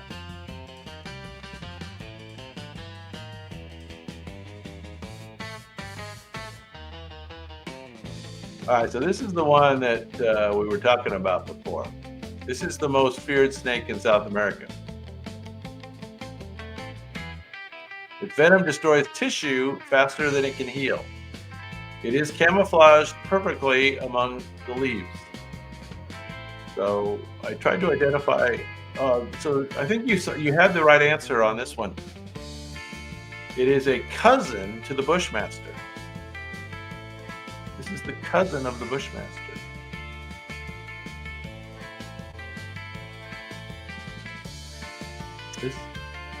This is a snake. It is not a black mamba. I don't know why it's the most feared. I guess it destroys tissue faster than it can heal. Huh. And it's mean. Mean. It's the Bothrops atrox. Bothrops atrox. Shrubmaster, yes. Look at him go. Yes. You know, all the snakes are bad. They're all bad. We don't need to know which one. It's not important. All right, now, you know, this one probably doesn't surprise you. It is the smallest killer on Earth. Although I'm not sure that's true. Its bite transmits malaria, dengue, and Zika. Malaria, dengue, and Zika. These diseases claim more lives annually than any other larger predator. Yeah, of course. Of course. This is the most deadly animal. How about that? Forget the jaguar, this is Amazon's real reaper. Scientists estimate that mosquitoes have killed more humans throughout history than all wars combined. Think about it that way. It's like enemy number one. Enemy number one. Yeah. That's weird. Mosquitoes have killed more people than all wars in history. How's that?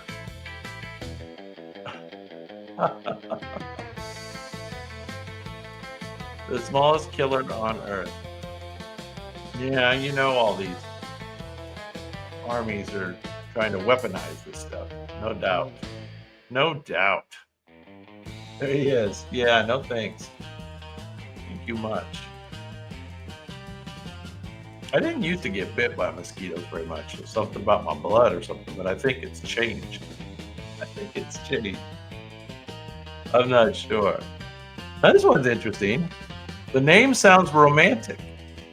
The bite is not. It transmits Chagas disease. Chagas disease, a slow, silent killer. This bug bites around the mouth while you sleep. It bites your mouth while you sleep. The real danger comes when you scratch, spreading the parasite into the wound. Oh. This has a unique name, a very unique name. That first clue with the key. The name sounds romantic. Victims can develop heart failure years later. The nickname came from its preferred target area. So it likes to bite you around your mouth. Yeah, sure. Very good. Very good. It has another name. Kissing bug is, I'd say, the fun name. It's also called an assassin bug. Assassin bug, kissing bug. There you go. Yeah, no thanks. Bite you in the mouth. Don't like it. Don't like it at all. All right, here we go. Let's see who's next.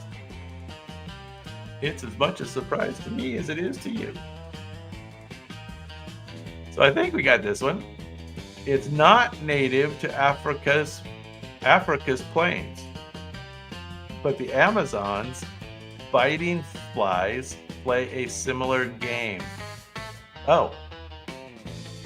Huh. They transmit trypanosome parasites. Trypanosome parasites that damage blood and organs. Parasites.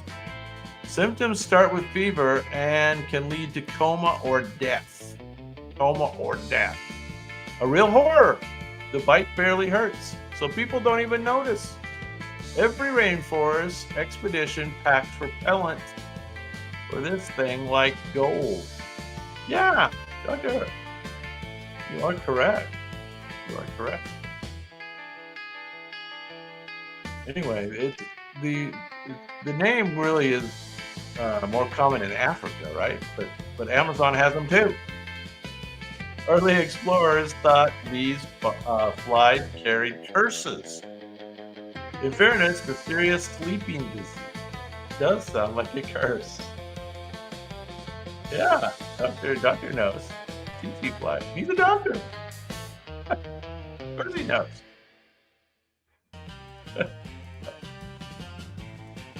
All right, we got another snake. Also known as the golden lancehead. It's found only on a few islands near Brazil.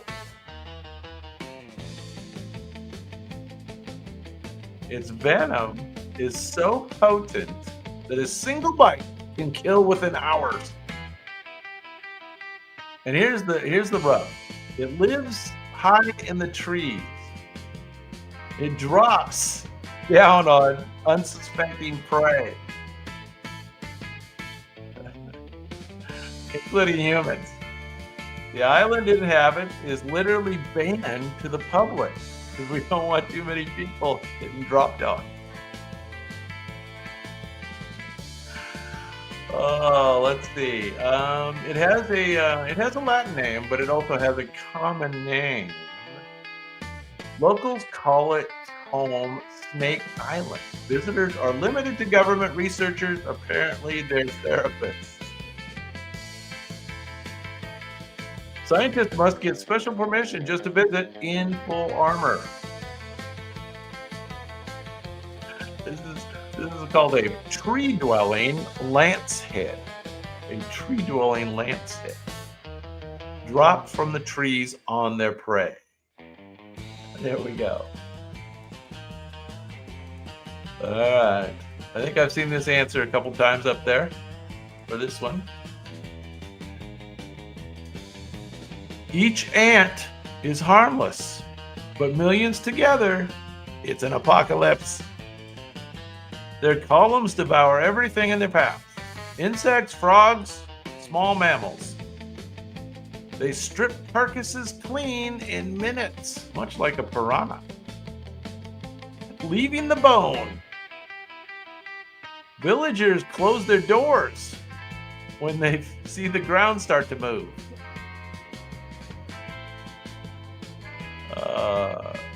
There you go, Eddie. Very good. Even jaguars step aside when the ants march. So when you see the army ants marching, yeah, I'd get out of the way. Yep, there they are, army ants. They're pretty big too, right? I think they're pretty big. I've seen videos. Stripping to the bone. Stripping to the bone. All right. Who's next up?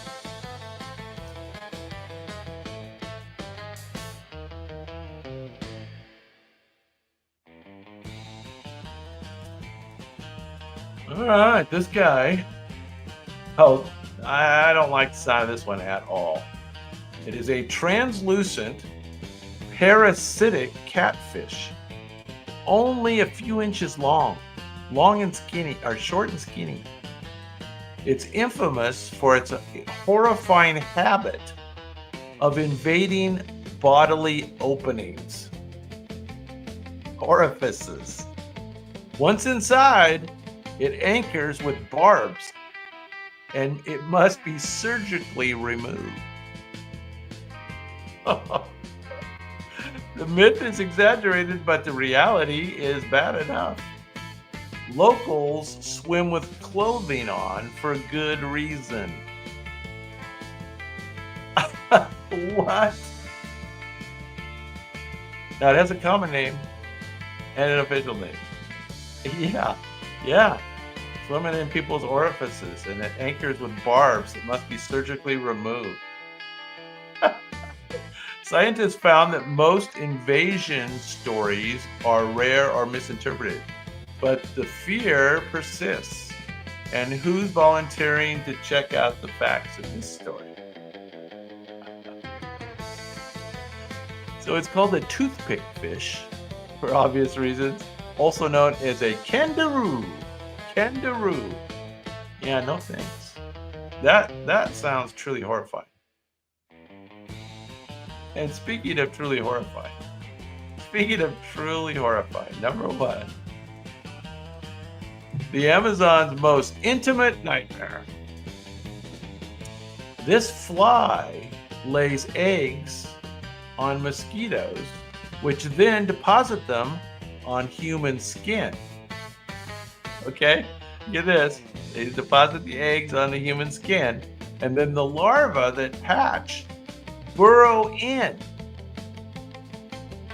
And then they hatch and feed from within. Victims feel movement under their skin. Weeks later, out crawls the culprit. It's rarely fatal, but deeply traumatic. Oh, you know it's doing. Have you had one? Have you had one? It doesn't sound good. It is the human botfly. Yeah. Wait for the little video at the end here if you want to be horrified. We should have had this on the most gruesome Halloween movies last week. Here we go. Oh no. Oh no.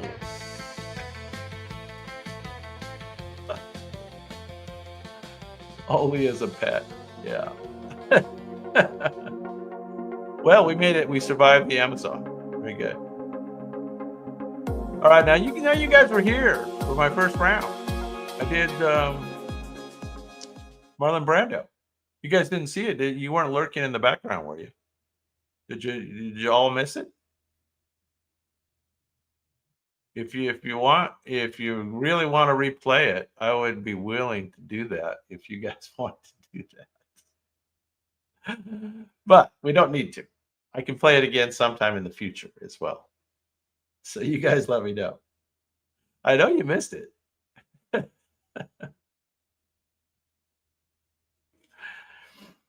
Anyway, that was pretty fun.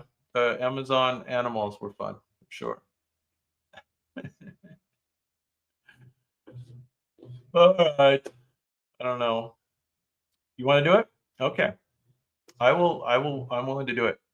You know what I'm going to do? I'm going to replay the first intermission file real quick too, so I can take a 1 minute break, and then I'll be back, and we'll redo the Marlon Brando since nobody was here, and we'll do that. So give me 1 second to find the intermission file. Here it is. I'm going to replay the first intermission file. You guys try to throw out the answers, and then I'll be right back, and we'll do Marlon Brando. Okay.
Okay, here we are together again. Yeah, that was the Star Wars characters, obviously. You guys knew all those, I'm sure. All right, let me get back to Marlon Brando here, and we'll get going. All right, all right, all right. We're getting there. Here we go. We're gonna fire it up.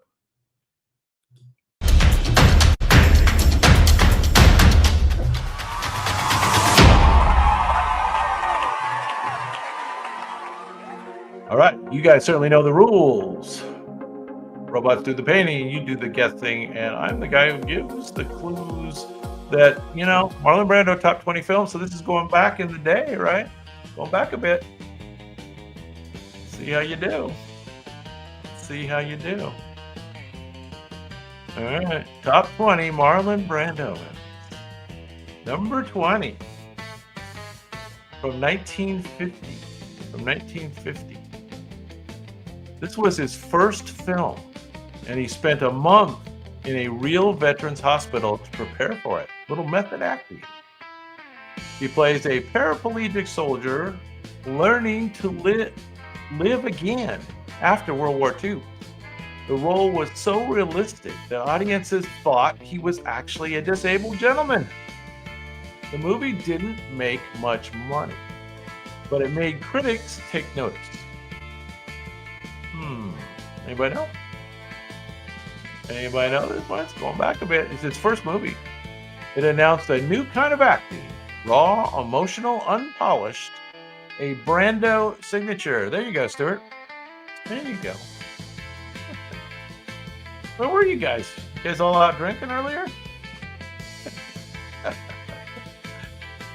Yeah. Director Fred Zimmerman said Brando stayed in character so long that he scared the whole hospital staff. Not bad for a debutante of realism. There you go. Marlon Brando, first role. Yeah, The Men, 1950. Correct. There he is. Yeah. Going back to the day.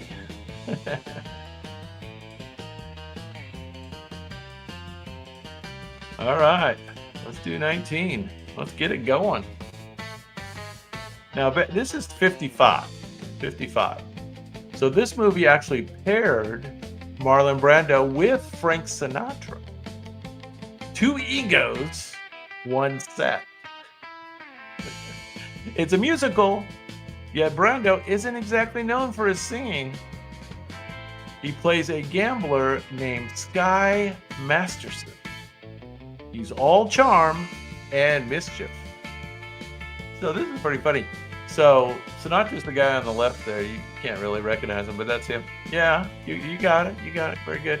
Sinatra wanted Brando's role and never forgave him for him getting it. Despite that, the film became a Technicolor classic of mid-century cool. So Sinatra wanted to play Brando's role. And yeah, it was Guys and Dolls. Very good. Very good. Brando practiced his songs in secret. He was terrified that Sinatra would mock him, which of course Sinatra did anyway. So there's a bit of trivia for you. Yeah. All right. That was number 19. There they are. Sinatra and Marlon Brando. A young Marlon Brando, of course. Guys and Dolls. Guys and Dolls. Those sharp suits, huh? Sharp suits. All right, number 18. This is all the way up in 1966. So this is like prime Marlon Brando, 1966. It's a southern town. It has a jailbreak. And, of course, it has corruption thicker than humidity. No, it's kind of humid in this town. Brando plays the weary sheriff trying to keep order among chaos. And this cast is stacked. It has Jane Fonda, Robert Redford, and a whole lot of sweat. That was pretty cool. The studio re-edited this movie which infuriated both director Arthur Penn and Marlon Brando. What remains is a strange, potent snapshot of America's racial and class tensions. And Stewart has it. You know your Marlon Brandos, don't you, Stewart? Yeah, very good. Very good. It was like, in the earlier round, you'll have to go back and watch it. It was like crickets. These first, most of them were like crickets. What remains is strange. Brando privately called this one a rehearsal for the Apocalypse Now role, which sounds interesting. Yeah, he was one of a kind. One of a kind. All right, number 17. Let's see if you get this one. This is late in his career. Late. 1989. Brando was nearly retired when he agreed to do this film. He plays a lawyer investigating apartheid crimes in South Africa. His role only lasts 15 minutes. He's only on screen 15 minutes, but it burns with moral fire. It earned him his 8th and final Oscar nomination. Nominated 8 times. He donated his entire salary to anti-apartheid groups.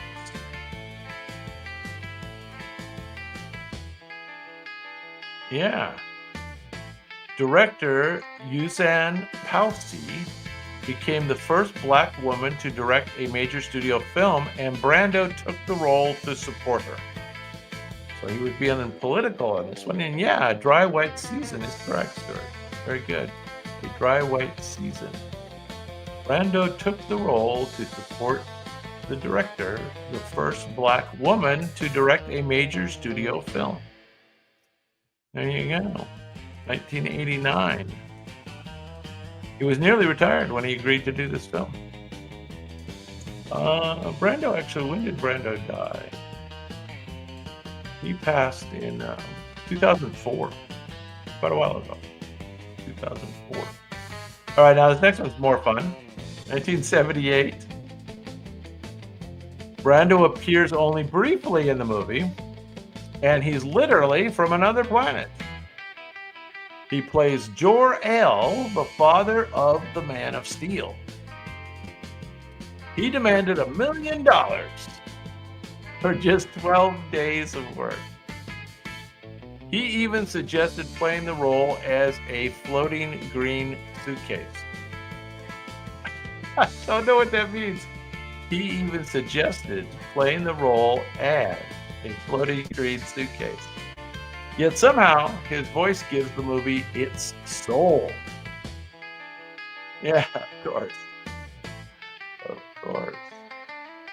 Now, this is a classic Brando. He refused to memorize all his lines, and he read them off of a diaper on the baby, proving genius and laziness can coexist. Yeah, this was the original Superman Christopher Reeve version, yeah. He often refused to learn his lines, right?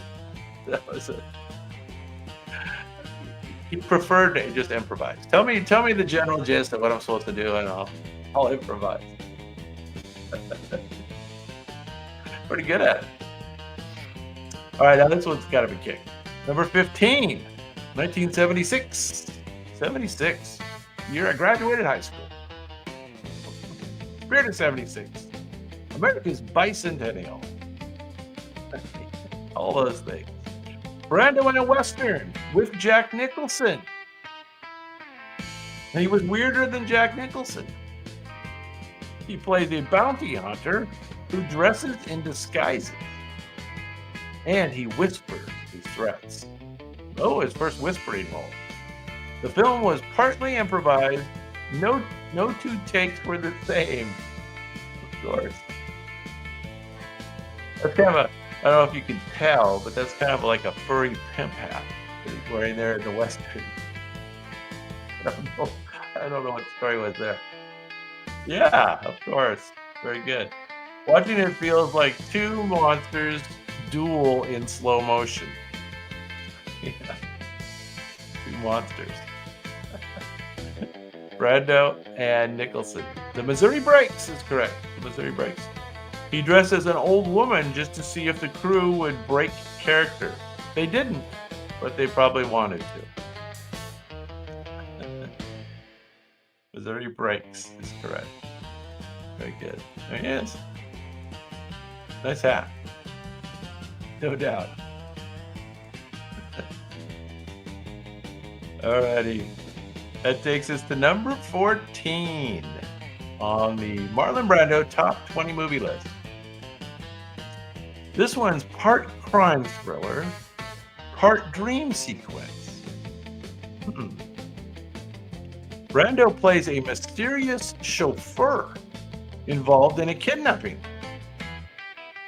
It's moody, it's confusing, and oddly hypnotic. It was filmed on the French coast, and it feels like a waking nightmare. Huh. Sounds interesting. His performance is quiet, almost ghostly, unlike anything else he ever did.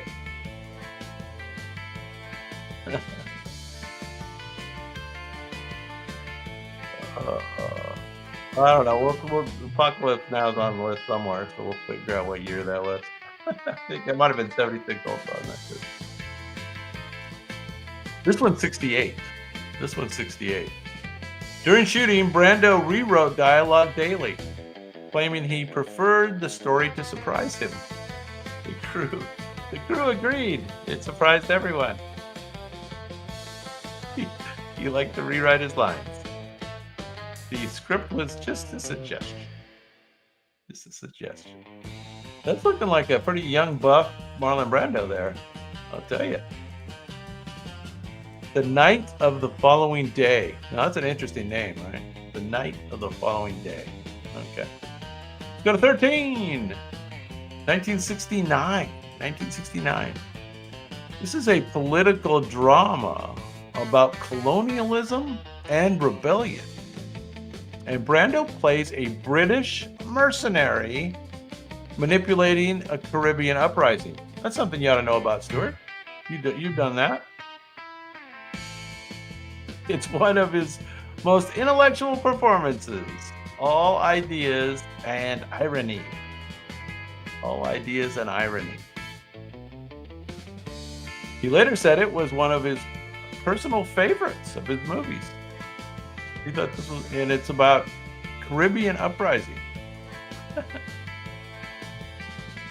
Brando fought with the director, Guillo Pontecorvo, over nearly everything. Fought with him about everything. Accents, motives, shirt fabric. Yet, he still called the director a genius. I don't know if this won some awards, maybe. I'm not sure. Correct, sir. You are correct. Very good. There is an explanation mark. Explanation mark. Burn. Yes, burn is correct. Burn. This next one, pretty funny picture, let me tell you. It's classic Brando. Brando plays the Mexican revolutionary Emiliano Zapata. The script came from John Steinbeck. This is a John Steinbeck story. And Brando learned Spanish mannerisms and horseback riding for authenticity. A little method acting. This picture is something, let me tell you. His performance earned him another Oscar nomination. This is 52. This is a long time ago. This is a young, strong Marlon Brando. Brando's sombrero was so large it barely fit through the doorways, which was a metaphor for his ego, according to the amused crew members. Yeah, you got it. You got it. Viva Zapata! Viva Zapata is correct. 1952. And you gotta pay attention to the little movie here. I think Grok captured Brando perfectly. There's a little video at the end. There he is. Yep. There he is. Brando loved to wear those scarves, right? Oh my gosh. Number 11. Number 11. Now you might remember this one from our Elizabeth Taylor show.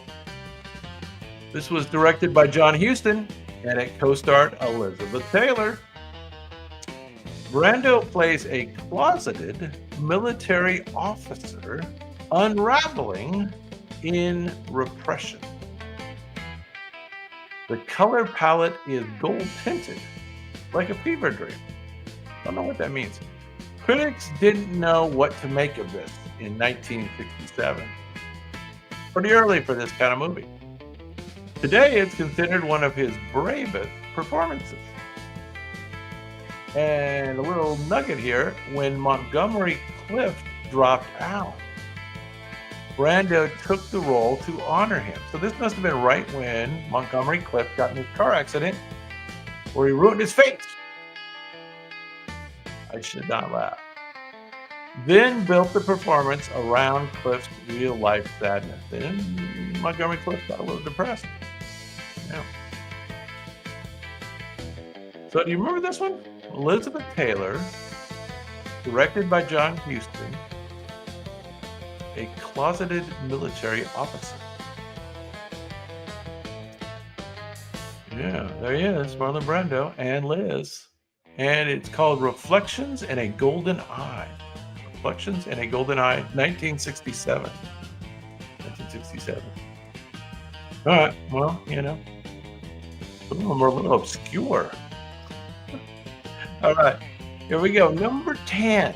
This one's a cool picture, too. This one looks like a cool movie. 1958, the year I was born. There you go. My birthday. Brando went blonde to play a German soldier disillusioned by the war. Its co-stars were, this is pre-accident, Montgomery Clift and Dean Martin. A truly odd trio. The role could have been cartoonish, but Brando found it aching humanity. Sounds like Brando did a good job with this role. The studio softened the ending, fearing his Nazi might be too sympathetic. Yeah, you got it. And there I said Nazi again, so that between the first round and this round, that's saying Nazi quite a few times in one video. Hopefully we won't get blacklisted. His accent was divisive, but his moral complexity was groundbreaking. Brando refused to rehearse with Martin, calling him too Hollywood, which Martin replied, "Thanks, kid. That's the point."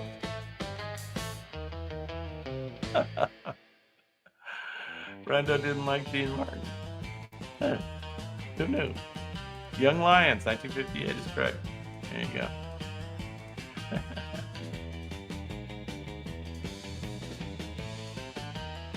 Yeah, I don't want to be arrested and put in prison. I'm hoping Trump will defend me in Britain. We'll see. Number 9.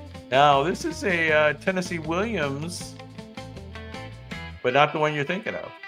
And lightning does strike twice. Brando plays Valentine Xavier, a drifter with a snakeskin jacket and a soul full of fire. So snakeskin jacket sounds like the key. Yeah, I wish we had Trump here. I wish everybody had Trump. One of a kind. This is Southern Gothic at its steamiest with Anna Magnani. So the hottie in the car with him there, that's Marlon in the front, and that's Anna in the back. And He was matching him beat for beat. The plot is part morality play, part fever dream. The movie bombed commercially, but its mood influenced a generation of indie films. So it was quite popular. Brando kept a snakeskin jacket, and he wore it around Hollywood for months. Yeah, I would too. I would too. Fugitive Kind, The Fugitive Kind. That sound familiar at all? Fugitive Kind? All right, number 8. I think you'll know this one. This is a romance between an American pilot and a Japanese woman, which was very taboo in its day. Now, Brando insisted on respectful cultural representation, which was rare for the 1950s Hollywood. The movie tackled racism head-on, earning multiple Oscars. His quiet sincerity anchors the film's melodrama.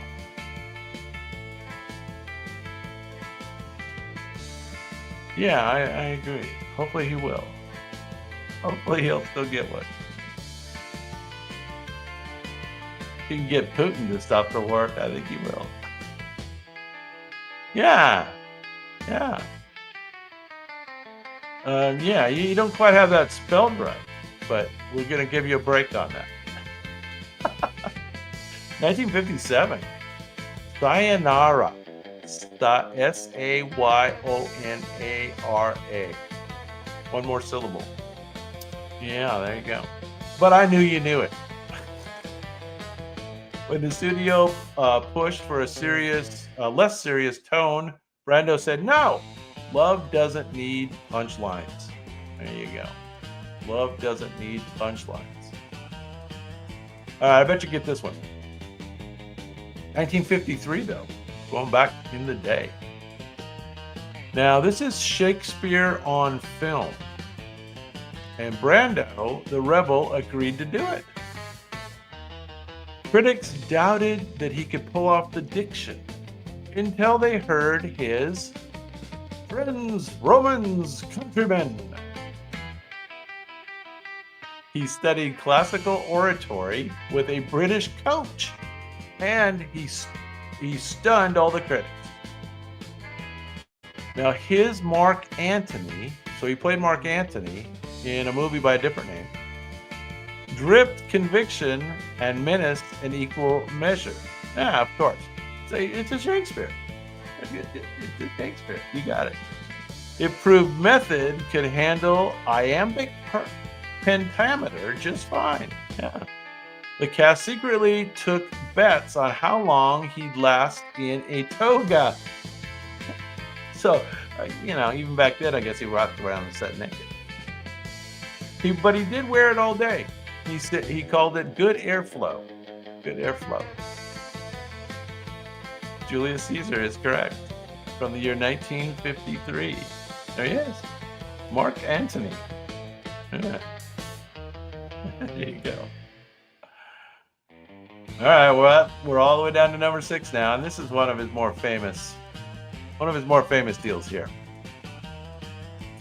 Now, this is Brando's leather jacketed biker named Johnny Strabler changed pop culture overnight.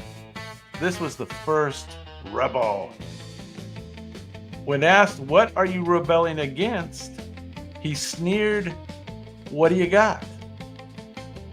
I'll rebel against anything. Now, parents started panicking. Teens swooned. And Hollywood found the archetype of cool. So, yeah, you got it. It's the archetype of cool. There he is, right there. Archetype. The movie, if you need a definition of that, that's it. There you go. The movie was banned in Britain for over a decade. Every movie rebel since, from Dean to De Niro, owes him. Brando hated motorcycles, but loved the power of the image. He later said it wasn't the bike, it was the attitude. Of course. There he is, Johnny Strabler. Strabler? Strabler. Not sure which. Dribbler Strapper. One of those. The Wild One is correct. The Wild One. 1953. All right, we got 5 more. Top 5 Marlon Brando movies. Top 5. And of course, this is probably my favorite. Probably. I've seen it like 20 times. So it might be. And the first clue gives it away. Francis Ford Coppola's jungle epic. Chaos, heat, and hubris. Brando arrived to the set overweight, unprepared, and ready to improvise, like always. His Colonel Kurtz speaks in whispers, like a ghost of moral decay. He is the ghost of moral decay. The Whore. What's the name of the guy that played the reporter? I don't know why I'm blanking on his name. We need to do his movies. The report. Who played the reporter? Help me. He's great. He's in lots of movies. he of course passed away, but he was great. Brando demanded to be shot in shadow because he hadn't learned his lines. It accidentally made him one of cinema's greatest enigmas. Dennis Hopper. I don't know why I was blanking on that. I love Dennis Hopper. And we should do Dennis Hopper movies. What do you think? I think so. He lived near me when I lived down in South Orange County, California. Grew up down there, actually. He lived in Laguna Beach. So there you go. All right.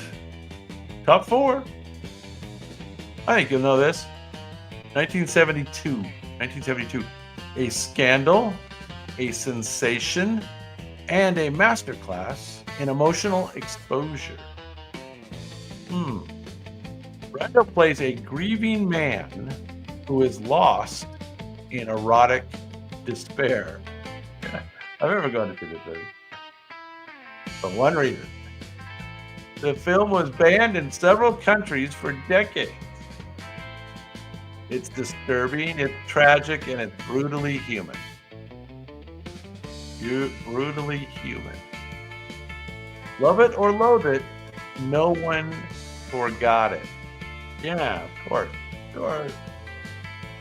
Brando improvised so much that even director Bernardo Bertolucci claimed he didn't know what was real anymore. Neither did audiences. Oh, I guess he's a good actor. He made the director not know whether he was acting.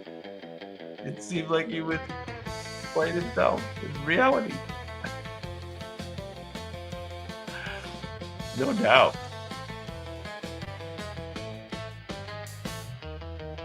There he is. Last Tango in Paris. Last Tango in Paris. Okay, top 3. Here we go. This was pretty well known. 1951. How about I give you one clue on this one? Stella! Stella! How's that? There's your clue. This is where it all began. Stanley Kowalski. Shirtless and primal. Shirtless and primal. Brando's performance dragged Hollywood out of the stagey 1940s. Yes, of course. He bellowed, sweated, and made method acting a household term. Stella still echoes across dorm hallways and acting classes. Everybody needs to try their Stella. The torn t-shirt costume became so iconic that sales of undershirts actually dipped. Men didn't dare compete with Marlon Brando. A Streetcar Named Desire is correct.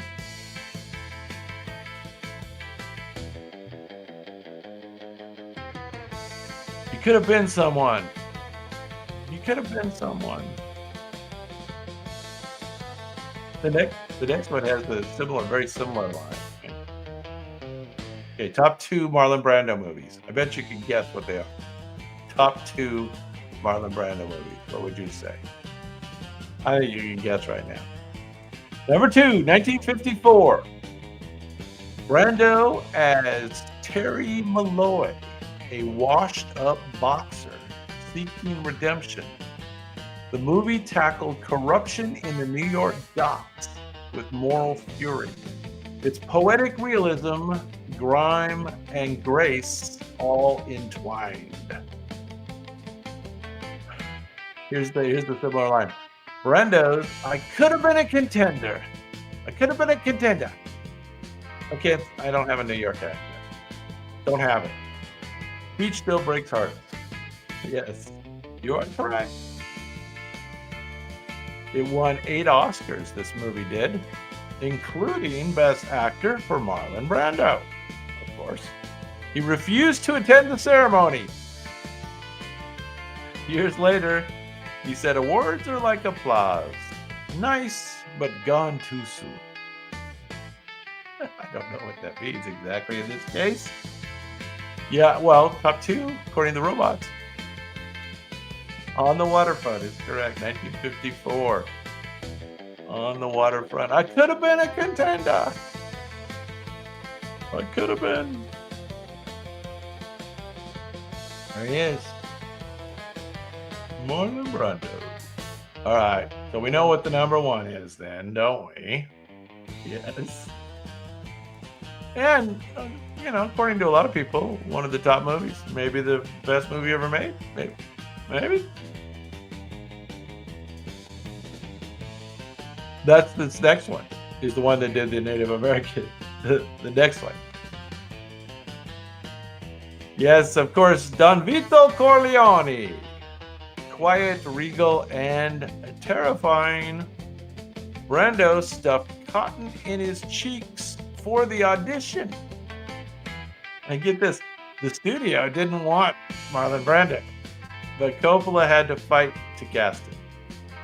His performance resurrected his career and redefined acting in Hollywood. Of course. Doctor! We woke the doctor. What's going on? I'm gonna make him. I gotta do it right. I'm gonna make him an offer he can't refuse. That's not right. It became a cultural monument. I needed to practice that beforehand. Brando famously declined his Oscar. Here we go. Sending Apache activist Sachin Littlefeather in his place, turning Hollywood triumph into a political moment. Yes, indeed. All right. Well, I'm glad that worked out. Good job, Stuart. Doctor, better come in there at the end. All right. So we did Marlon Brando twice. There you go. I'm glad that worked out. Good to see you.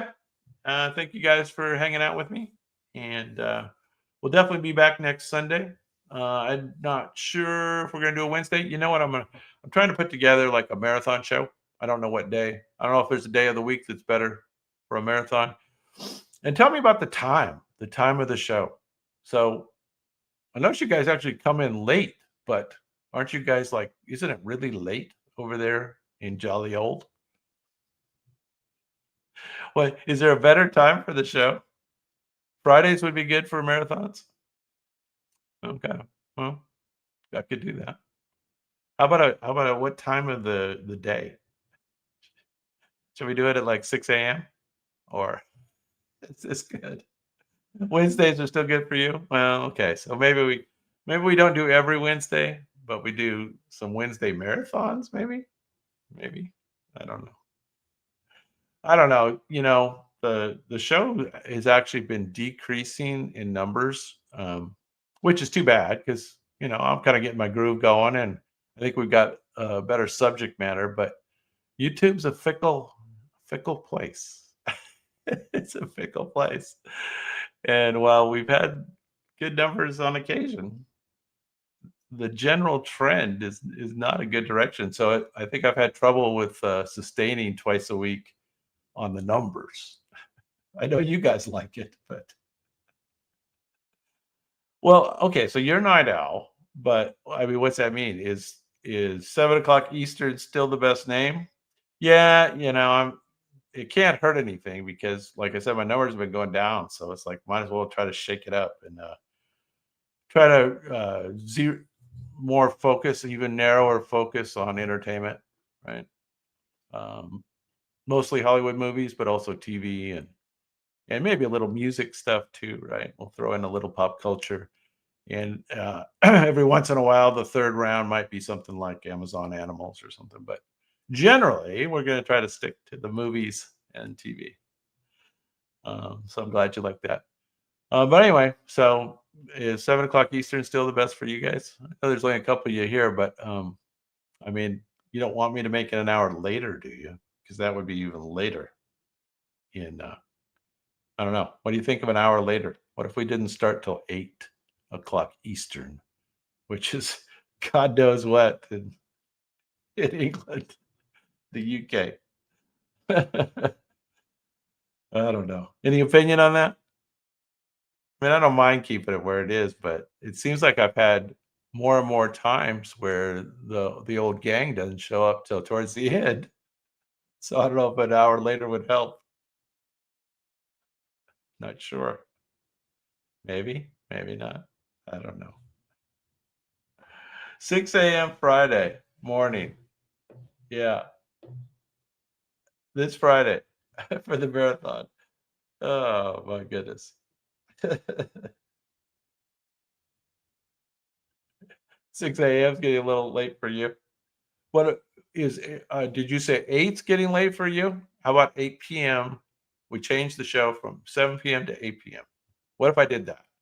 I did just that one change it from 7 to 8. Is that good or bad? I don't know if it makes much difference on Sundays. I shouldn't have as much competition on the Sunday show. The Wednesday show gets pretty competitive at 7 o'clock, I think.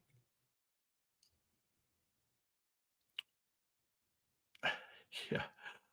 I don't know about that 6 a.m. marathon thing.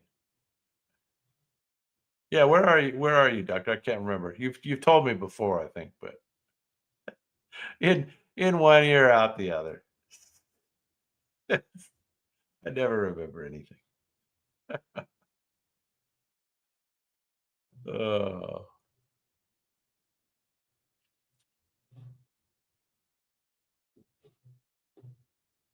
I know we got kind of a central central standard. All right.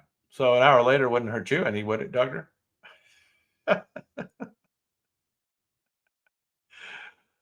Wouldn't hurt you, I wouldn't think. I don't know. The time change kind of it's got me a little thrown. Do you guys change time over in the UK?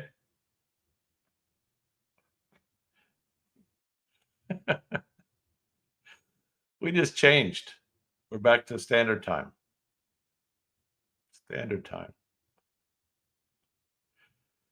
Yeah. Oh, okay. So you changed too. We're all crazy. Everyone's crazy.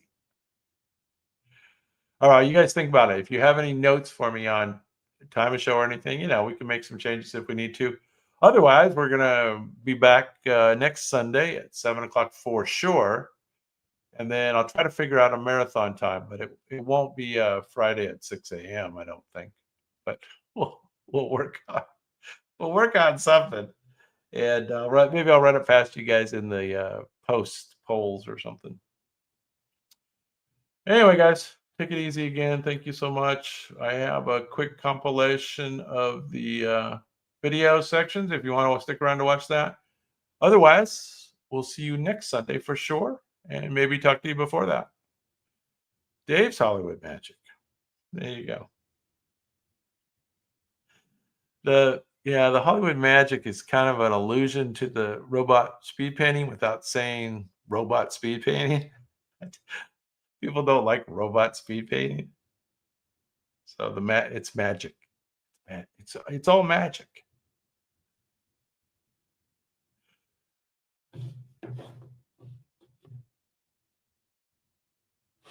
Yes, we will see you soon.